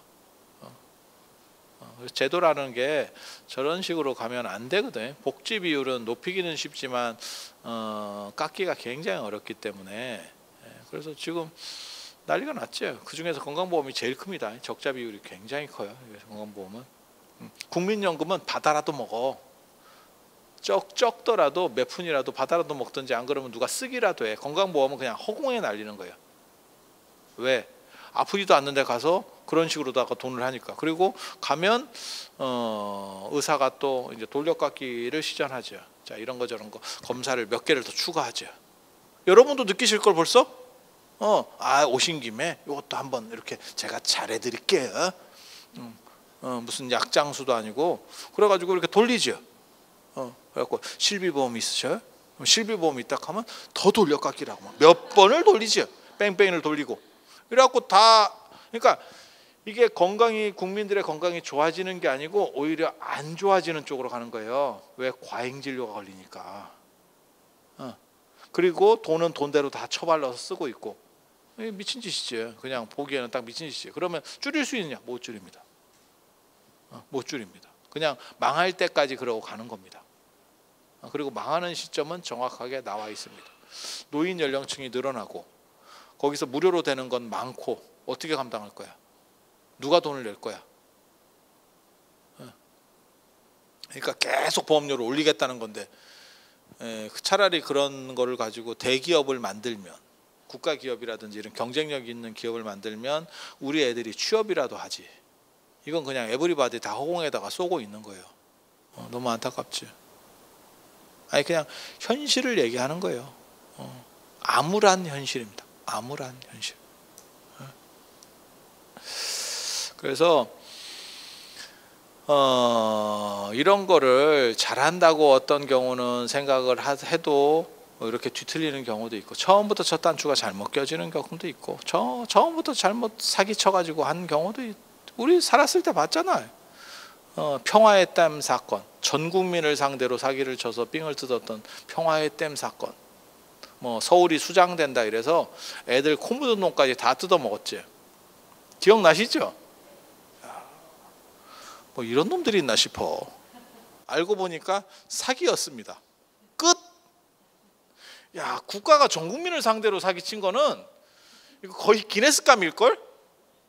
아니 민간이 사기치는 거는 내가 이해를 한다니까. 민간은 원래 그런 사람들도 있는 거고 저런 사람들도 있는 거고 뭐 루나코인 사건도 있고 뭐 이렇게 하는데 전 국민을 상대로 모금을 하는 거를 사기를 친다고? 이게 국가냐? 식구들 겪었잖아. 평화의 삶. 나 그때 500원 냈어. 나 그때 초등학생이었는데 500원 냈어. 진짜. 그걸 차라리 그냥 발전소로라도 썼으면 전기라도 남지. 죽도 밥도 아닌 상태에서 어떤 놈이 몇 놈 해먹고 친 거 아니오. 무슨 사건인지 잘 모르겠어요. 지금도.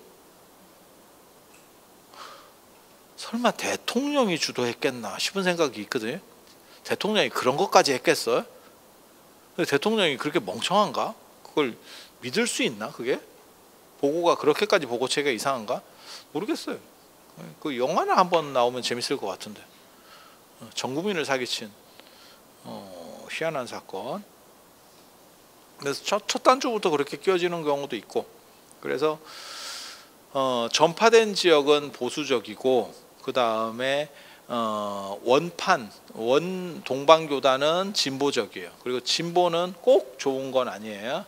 진보는 좋고 보수는 나쁘다 이렇게 생각하시면 안 돼. 이게 상황에 따라서 계속 달라. 계속 달라져요. 그래서 그 두 팀이 이 야사라고 하는 사람에 의해서 싸움이 벌어진 사건이에요. 2차 결집이.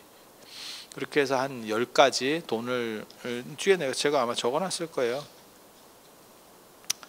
안 적어놨네. 중간중간에 넣어놨네. 그렇게 해서 야사라고 하는 사람이 한 10가지를 가지고 10가지를 가지고 서방교단에 가서 그리고 약간 이게 쫑크를 먹었던 것 같아. 야사가 성격이 좀 재밌어요. 동방교단에 가가지고 뭐라고 얘기했냐면 133쪽에 나오는 거예요. 그래서 화폐 소금의 문제 뭐 어쩌고저쩌고 이런 얘기들이 거기서 제가 써놨는데 동방교단 스님들한테 그렇게 얍삽하게 살지 마 이런 식으로 얘기를 했는가 봐. 좀 추접다 이렇게. 그러니까 동방교단 스님들이 그냥 그러려니 했으면 됐는데 또 뭐라 그러면 촌놈이 뭘 한다고 이런 식으로 반응을 보였던 것 같아. 경전에 안 나옵니다. 근데 사건 돌아가는 상황을 보면 뭔가 언쟁이 있었어.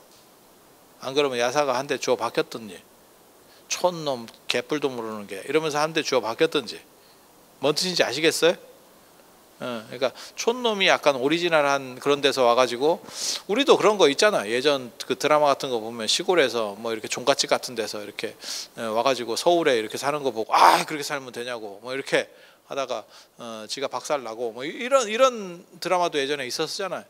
그거 언제 하냐면 보통 설이나 추석 때 뭐 이런 거 했었는데, 닭 같은 거 이렇게 잡아가지고 이렇게 보재기에다가, 예전에는 생닭을 그렇게 보재기에다 해서 머리 내밀고 해서 들고 다녔었잖아. 잡아먹으려고. 그럼 기억 안 나? 그렇게? 그리고 그거를 기차에다 또 태우고 가요. 그래서 걔가 이제 또 안 죽으려고 또 잘 묶어야 되는데 잘 못 묶으면 그게 튀어나온다. 그럼 기차에서 저 닭 좀 잡아줘요. 기억나? 그러면 기차에 탄 사람들이 지금 같으면 이게 뭔 또라이인가 이런 생각일 건데, 그때는 협심해서 잡아줍니다. 그래서 잘 묶으셔야죠. 또 지금 생각해 보면 너무 웃겨. 지금 만약에 기차에서 닭을 들고 탔는데 닭을 놓쳐가지고 그게 뭐 이렇게 날라댕기고, 그때는 또 토종닭이라서 애가 되게 잘 날른다니까. 요즘 저 하얀 닭이 아니에요. 걔는 진짜 반 새야, 반은 새. 그렇게 해서 막 진짜 날라댕긴다니까 이렇게. 아니 버스에서도 그랬었어. 버스에서도 그랬었어. 그래갖고 뭐 상자 같은 데다가 이렇게 하면 다 막히면 혹시 죽을까 싶어가지고 또 대가리는 밖으로 빼놓고 이래 갖고 비집고 나오고, 아니 그러던 일 있었잖아. 그래서 그런 거 보면 진짜 어떻게 보면 진기하지. 지금 생각해 보면 그렇게 촌에서 이렇게 올라와가지고 닭 같은 거 들고 와가지고 이제 서울 사람들 이렇게 사는 거 보고 그렇게 살면 안 된다고 이러다가 개망신 나오고, 딱 그런 스토리예요. 촌놈이 보수적인 데서 올라와가지고 지금 야사라고 하는 촌스님이 올라와가지고 동방교단에 이렇게 그렇게 살면 되겠어 그랬더니 촌놈 자식 뭘 한다고 이래가지고 이제 쿠사리를 먹은데, 보통은 그런 경우에는 찌그러져야 되는데 내가 너네를 가만두지 않겠다. 또 한 칼이 있어요. 그래서 서방교단에 가가지고 자기 동네 촌에 가가지고 이제 꼰질른 거야, 큰 스님들한테. 쟤네가 지금 이상한 짓을 하는데. 비유를 들면 그런 거지. 안동에서 온 촌놈이 서울에 가가지고 이상한 행동을 하는 걸 보고 사람들이 뭐 제사나 이런 데서 뭐 이상한 행동을 뭐 피자를 올려놨어요 이러면 이게 뭐 말이 됩니까 이랬다가 서울은 다 그래 이놈아 이러면 참으면 될 건데 가가지고 안동에 가서 서울 사람들은 피자를 올립니다 이랬더니 안동에서 이제 할배들이 막 데모를 한다고 올라온 거예요 지금. 대충 어떤 스토리인지 이해되시죠? 그렇게 해서 종교회의가 열렸어요. 불교회의가 열렸어. 그랬는데 누가 이겼을 것 같아? 각 진영에서 4명씩 나왔다는 거예요. 4명씩. 대표로 4명씩. 그래서 그 4명끼리 회의를 연 거예요. 8명, 총 8명. 왜 8명일까요? 사진법이지, 사진법. 사진법. 이때도 십진법 쓰던 시절이 아니니까. 그렇게 해서 총 8명이 나와서 회의를 했는데 누가 이겼다 그랬을까? 서방이 이겼어. 서방이. 보수가 이겼어요. 보수가. 진보가 아니고 보수가 이겼어요. 왜 보수가 이겼냐면 대표성을 가지는 사람들이 꼰대였기 때문에. 장로, 쉽게 말해서 노인들에게 물어봤단 말이에요. 그러니까 서울은 예를 들어서 제사상에 피자를 올렸어. 그리고 안동은 전통적으로 올렸어. 그랬는데 그 두 팀이 싸움이 붙어가지고 회의를 열었어. 그런데 여기서도 안동에서도 가장 나이 많고 꼬장꼬장한 사람들이 된 거고, 서울에서도 가장 나이 많고 꼬장꼬장한 사람들이 회의를 한 거야. 그럼 누가 이길 것 같아? 꼬장꼬장이 이기는 거예요. 젊은 사람들이 주축이 돼서 했으면 상황이 바뀌었겠지. 그렇게 해서 꼬장꼬장한 사람들이 보수 쪽으로 결정을 지으니까 젊은 사람들은 어떨 것 같아요? 지금도 마찬가지지. 웃기고 있네 이렇게 나왔겠지. 언제나 나이 든 사람들은 젊은 사람한테 저것들은 싸가지가 없어서 말을 잘 안 들어 라고 얘기를 하는 거고, 젊은 사람들은 나이 든 사람한테 저 사람들은 꼰대야 아직도 정신을 못 차렸어 이렇게 언제나 그렇게 상호 비판하거든.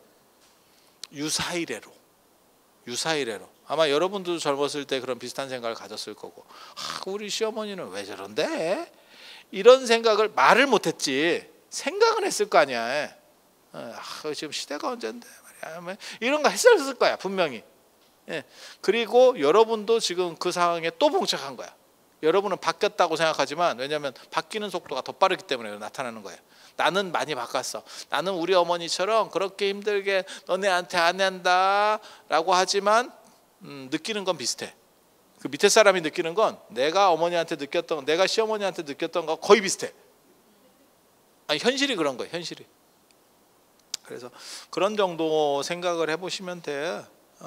그렇게 해서 젊은 사람들이 수긍을 했느냐? 웃기고 있네 이렇게 나왔다는 거지. 영감님들이 한 건 영감님들이 알아서 하세요 이렇게 해서, 그렇게 해서 동방교단을 대중부, 쪽수부라는 거예요.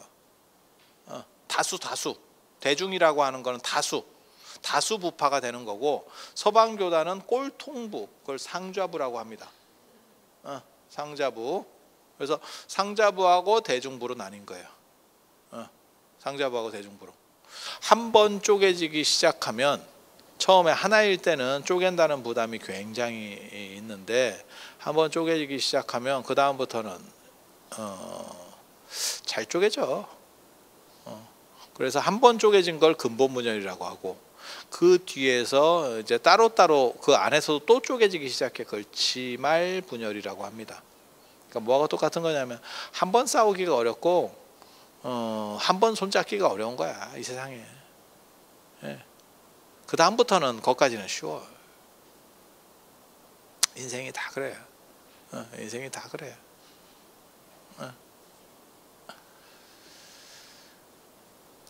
재벌들도 그렇잖아. 처음에 한번 딱 싸우기가 어려운 거예요. 그 다음부터는 그냥 치고받고 싸우게 되는 거지. 그래도 우리가 범 아니냐, 두산도 그렇고 예전에 다 그랬었죠. 이렇게 보면 형제간의 우애가 좋고, LG나 이런 데도 형제간의 우애가 좋고, 그러다가 나중에 언젠가 한번 싸우면 그 다음부터는 이제 막 박터지게 싸우기 시작하는 거죠. 아니, 그렇지 않아요? 아니, 언론에 나온 거가 그렇더라고. 근데 여기도 그런 거예요. 처음에는 왜 처음에 싸우기가 힘드냐면 부담감이 있는 거예요. 내가 판을 깼다라고 하는 부담감. 그래서 언간하면 양보를 하려고 해. 깨고 싶지 않은 거야. 근데 하나가 깨져버리면 이미 깨졌는데 할 소리나 해야 되는 거 아니요?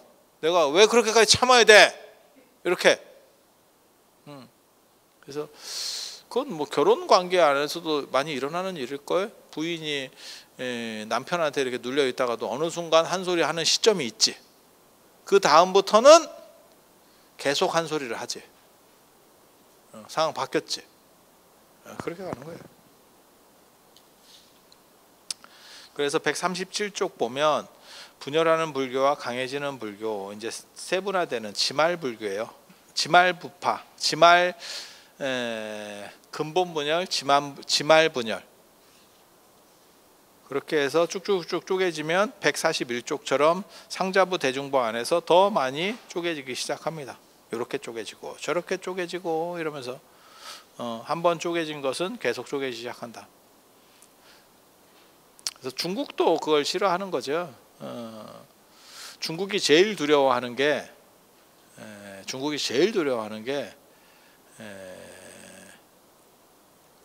쪼개질까 봐거든요. 쪼개질까 봐. 러시아가 미국과 더불어서 가장 강력한 국가였었던 적이 있죠. 구소련 시대 때. 소비에트 연방이라 소련이라 그랬잖아요. 그때는. 그죠? 그 소련 시대 때 굉장히 강력한 냉전 체제를 구축하면서 우리가 그 세대를 살았었잖아요. 그죠? 그렇게 갔다가 고르바초프가 어쩌고 개혁 개방 이렇게 좀 하네 어쩌네 저쩌네 하다가 팍살이 났죠. 공중 분해가 돼 버렸죠. 러시아가. 그렇게 해서 하나로 쪼개진 게 아니고 다다다다 쪼개졌잖아. 그게 지금 우크라이나 전쟁까지 온 이유 중에 하나잖아요. 아니 맞잖아요. 뭐 정확하게는 잘 모르겠고 우리가 뭐 정치하는 사람도 아니니까 그때 안 쪼개졌으면 우크라이나 전쟁 할 일도 없었겠죠. 그리고 뭐 크림반도 이런 것도 그때 러시아 땅이었는데 우크라이나가 러시아 안으로 들어오니까 그럼 너네 해 뭐 이러면서 줬다는 거잖아요. 그거 근데 독립해서 나갈 때 다 갖고 나가니까 야 그건 내 거지 이러면서 해서 시작되고 뭐 이랬던 거 아니에요? 아니, 몰라요. 저도 그냥 뉴스에 그렇게 나오더라고요. 그래서 그렇다 치고 여러분도 한 번씩은 들어보신 얘기일 거고 그래서 그렇게 가다가 쪼개지니까 지금 개털이 된 거고 그리고 그걸 회복하려고 푸틴이 강력한 러시아를 얘기하다가 지금 전쟁까지 또 터진 거고 전 세계 사람들이 지금 힘들게 됐는데 미국도 중국을 견제할 때 언제나 쓰려고 하는 방법이 중국을 쪼갠다는 거예요. 중국을 쪼개려고 하는 거예요. 몇 개로 쪼개면 게임이 안 되는 거지. 왜 유럽이 미국한테 상대가 안 되느냐? 유럽이 전체가 단합해서 모일 수 있으면 사실은 미국을 상대할 정도의 힘이 유럽에게 지금도 있어요. 그런데 그게 되느냐? 안 되지. 그래서 그걸 되게 하려고 뭘 만들었느냐? EU를 만들었지. 근데 EU를 만들어도 안 되는 건 안 되지. 그래서 미국한테 두드려 맞고 있는 거지. 끌려가고 있는 거지. 정확하게 말하면. 아니 맞잖아요. 네. 우리 어렸을 때만 해도 유럽이 굉장히 강력하고 뭐 대단한 줄 알았는데 영국, 뭐 프랑스 이러면 대단한 줄 알았는데 지금은 몰라. 여러분들의 인식은 어떤지 모르겠는데 일본, 영국, 프랑스가 우리 어렸을 때는 이런 상황이었다면 지금은 제 머릿속에도 이런 상황이에요. 해볼 만하다. 물론 우리보다는 센데 해볼 만하다. 엄청나게 떨어진 거죠. 엄청나게 떨어진. 저희 어렸을 때는 이거는 쳐다도 못 보는 좋은 나라였지. 강한 나라, 좋은 나라. 진짜 책에나 나오는 대영 제국, 나폴레옹 뭐 이래가지고 엄청나게 뭐 대단한 줄 알았는데 지금은 왕이 정신 못 차리는 나라. 영국은 왕이 정신을 못 차리는 나라. 프랑스는 정년을 2년 연장하자고 그랬더니 전 국민이 데모하는 나라. 우리는 2년 정년을 연장해 준다 이러면 대통령 지지율이 올라갈 거다. 아 그렇지 않아요? 근데 걔네는 정년 연장해 준다 그랬더니 이런 미친놈이 있나 이러면서 전 국민이 들고 일어나고 데모를 해. 우리는 2년 연장해 준다면 아유 감사합니다 이러면서 참 신기하지. 그게 이제 복지국가하고 복지 기반이 잘 된 나라하고 안 된 나라의 차이 중에 하나죠. 왜냐하면 걔네는 은퇴해도 소득이 크게 줄지 않으니까 굳이 내가 2년을 더 일을 왜 해야 돼? 그리고 놀 수 있는 시스템이 잘 갖춰진 거죠. 우리는 놀 수 있는 시스템이 별로 없죠. 그러니까 일찍 정년해 봐야 할 일이 없죠. 이게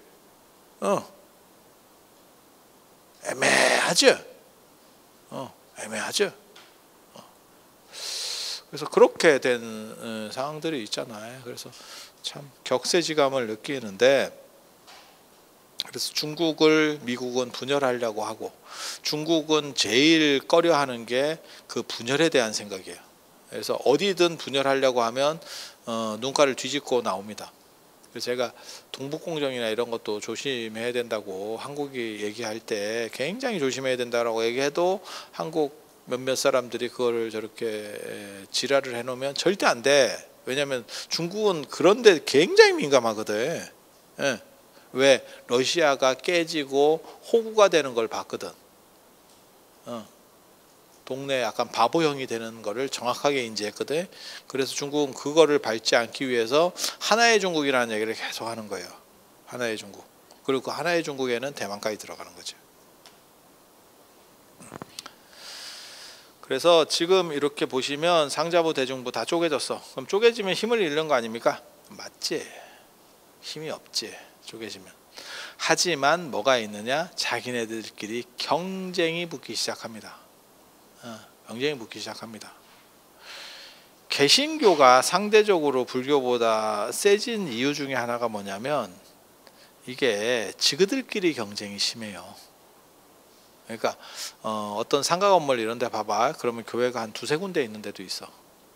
그냥 월세 내야 되고 자기 집안 먹여 살려야 되고 애 등록금 내야 되고, 야 이거 1,000만 원 벌어갖고 안 되겠는데? 그냥 혼자서 목사 혼자서 뛰면 그럴 것 같지 않아? 서울에 교회 건물이면 조그만 건 안 되잖아. 사무실 같이 이렇게 뭐 한 10평 이런 걸로는 안 되잖아. 아무리 안 돼도 한 3, 40평을 얻어야 될 거 아니야? 교회야. 사람을 모이게 될 거 아니야. 그치? 그러면 임대료가 얼마가 나가? 4, 500 그냥 올라가는 거 아니에요? 기본 어디 거지 같은 데가 4, 500, 좀 센 데는 7, 800, 1000 막 이렇게 올라가는데, 여러분들도 건물 하나씩 있잖아. 근데 왜 임대료를 몰라? 그렇게 돼 있잖아. 현실이. 그리고 내 자식 등록금 줘야지. 내 마누라 먹여 살려야지. 야 그거 아무리 안 들어도 한 달에 한 3, 400원 들 거 아니야. 그럼 1,000몇백을 벌어야 돼. 운영비까지 치면 한 1,500 벌어야 돼. 쭉 짜고 뛰어야지.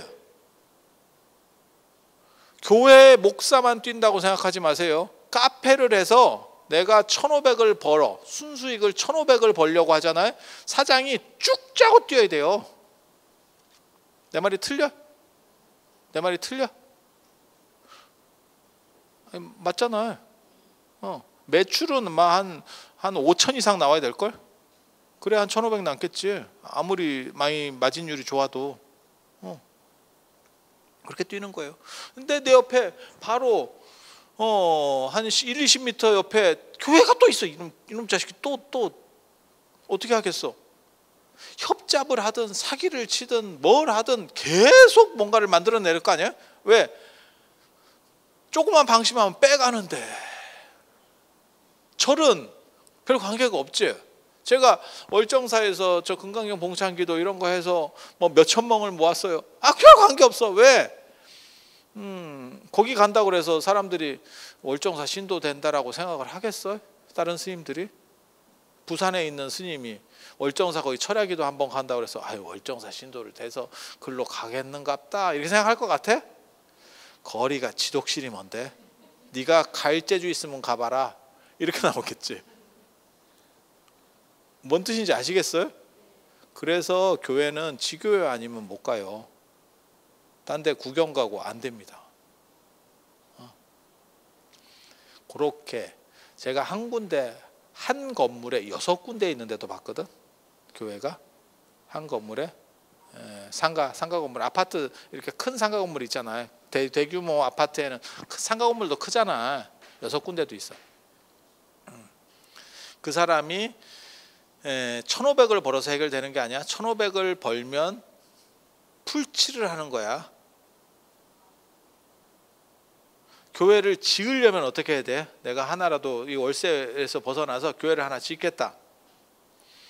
야, 그거 몇 배 벌어야 될 거 아니야. 그냥 생각을 해봐. 그냥 생각을 해봐. 그런 사람들이 경쟁하는 과정에서 무슨 일이 벌어질 것 같아? 기술이 발전하겠지. 어떤 기술이 발전할 것 같아? 뽑는 기술이 발전하겠지. 그리고 상대를 설득하거나 신앙을 강조하거나 뭔가 기술은 발전하겠지. 그렇지 않아요? 안 그러면 죽는데. 근데 절하고 달라요. 이게 죽으면 우리는 그냥 우리만 끝나면 돼. 처자식이 없잖아. 그러니까 제가 얘기하는 거 있어요. 우리는 형편이 안 좋아. 형편이 좋아서 좋아요. 그러면 좋지. 하지만 형편이 안 좋아. 그래도 그냥 나만 먹고 살면 돼. 이거하고 나를 보고 있는 처자식이 있어. 내가 애 대학 등록금도 내야 되고 해. 함부로 못 움직이죠. 정신 자세가 다르다니까. 굉장히 전투적이라니까 이 사람은 지금. 우리는 싫으면 말고 이런 정신 자세가 가능한 거예요.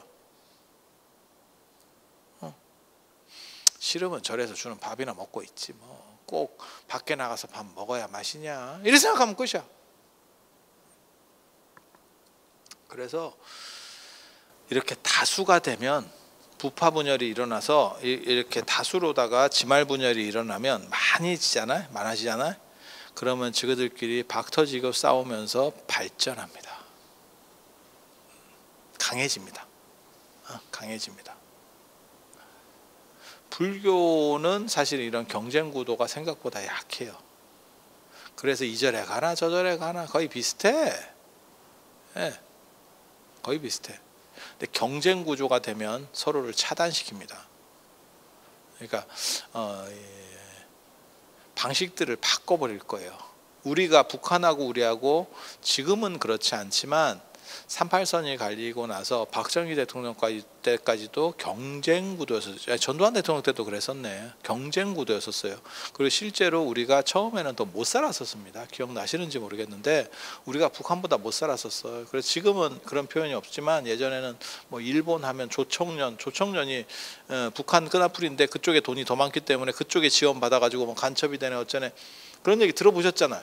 지금은 들리도 안 해. 조청년 뭔지 뭐 알도 살도 못하는데 그 시절에는 아무튼 그런 게 있었죠.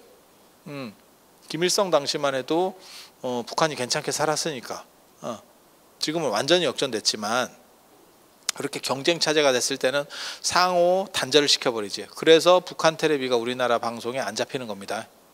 우리나라 방송도 북한 텔레비에 안 잡힙니다. 왜? 서로 주파수 바꿔버렸지. 서로 주파수가 안 잡히게 해놨지. 라디오도 우리 안 잡히잖아. 북한 방송 잡혀? 안 잡히지. 왜? 단절시켰지. 기차 철원이나 이런 데 가면 철마는 달리고 싶다. 철마 못 달립니다. 왜? 기차 차축 길이가 달라요. 폭이 달라. 폭이. 왜 그렇게 해놨냐면 북한에서 우리를 남침해서 쫙 쳐내려올 때도 기차가 폭이 똑같으면 기차의 차축 폭이 똑같으면 무슨 일이 벌어지냐? 그것만 연결만 시키면 우리가 끊어놨잖아. 연결만 그 군인 동원해서 딱 연결시키면 쭉 치고 내려온다고 생각했고 걔네도 똑같은 생각을 한 거야. 남한이 어떻게 되면 쭉 올라올 수 있다고 생각한 거야.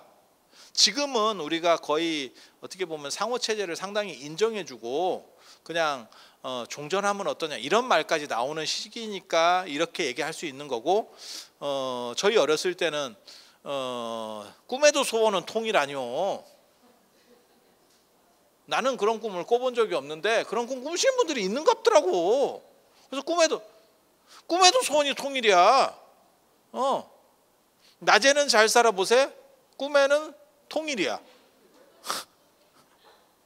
이게 굉장히 재미있는 현상이거든. 그러니까 여차하면 치고 간다라는 개념들이 있었거든. 맞죠?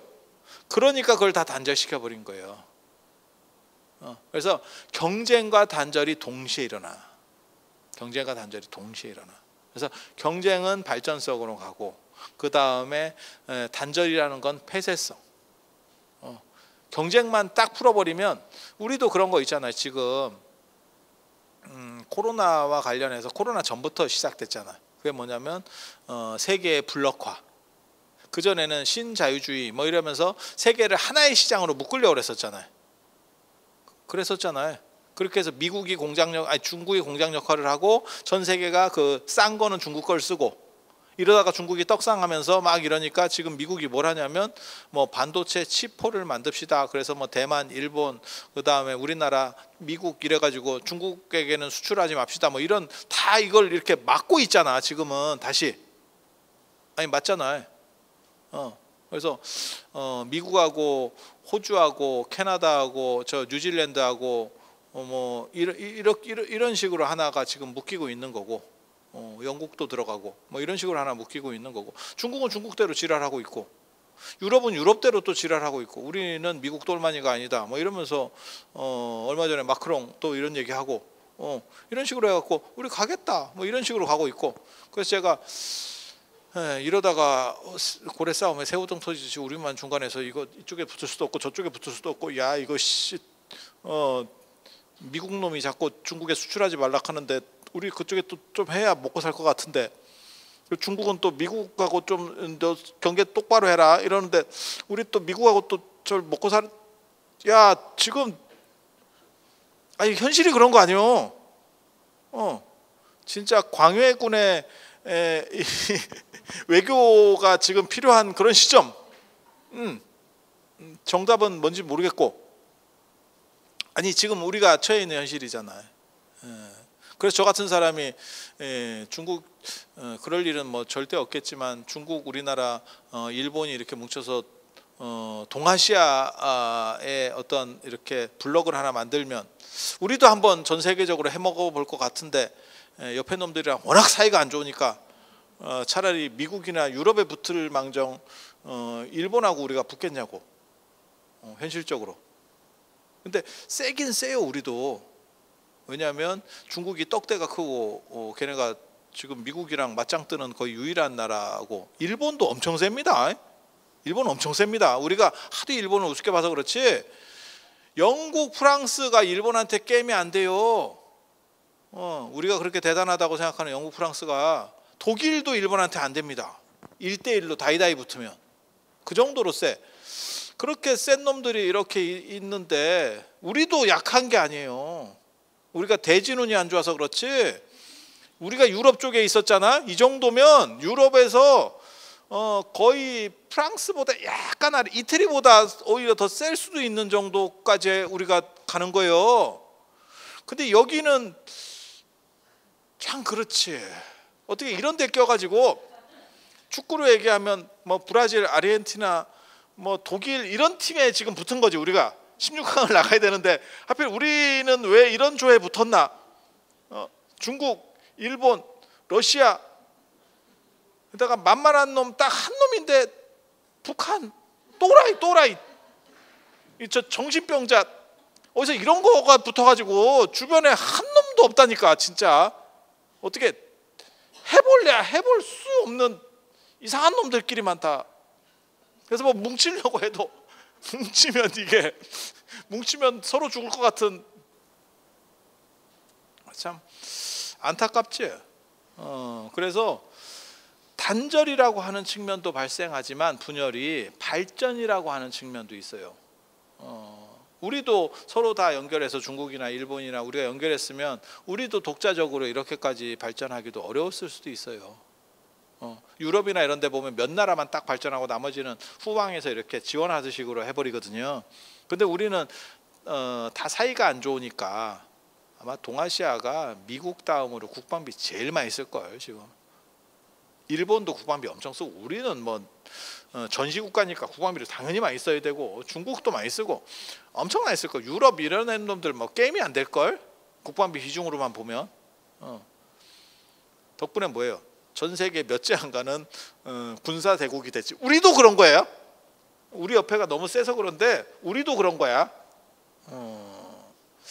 그래서 그렇게 발전해 가는 거예요. 그게 소위 말하는 소승불교, 부파불교고. 그러면 발전하니까 좋으냐? 어려워진다는 거죠. 어려워진대. 그래서 조금 쉽게 하면 안 되겠습니까? 하면 나중에 대승불교가 나오는 거예요. 대승불교가. 그래서 147페이지 부처님에 대한 생각들을 하면서, 야, 이런 식으로 해서 되겠냐? 이러면서 대승불교를 살살살 생각하게 된다는 거. 그리고 그 중간에 이제 알렉산더 대왕의 인도 침입이라고 하는 것들이 존재하게 됩니다. 그건 149쪽 마케도니아의 알렉산더 왕. 어떻게 보면 히랍 사람 중에서 그리스 로마 쪽, 그쪽 히랍 쪽에 있는 사람 중에서 소크라테스, 플라톤, 아리스토텔레스와 더불어서 우리가 제일 잘하는 사람 중에 하나, 아니 뭐 잘하는 건 아니고 많이 들어본 사람 중에 하나, 알렉산더. 그죠? 징기스칸과 더불어서 어떻게 보면 가장 레벨이 높은 쪽으로 평가를 받는 사람이 알렉산더가 아닌가라는 생각을 할 정도로, 그리고 이 사람은 문화적인 역량도 굉장히 좋았지. 자, 장시간 들어주셔서 감사합니다. 다음 주에 또 뵙겠습니다.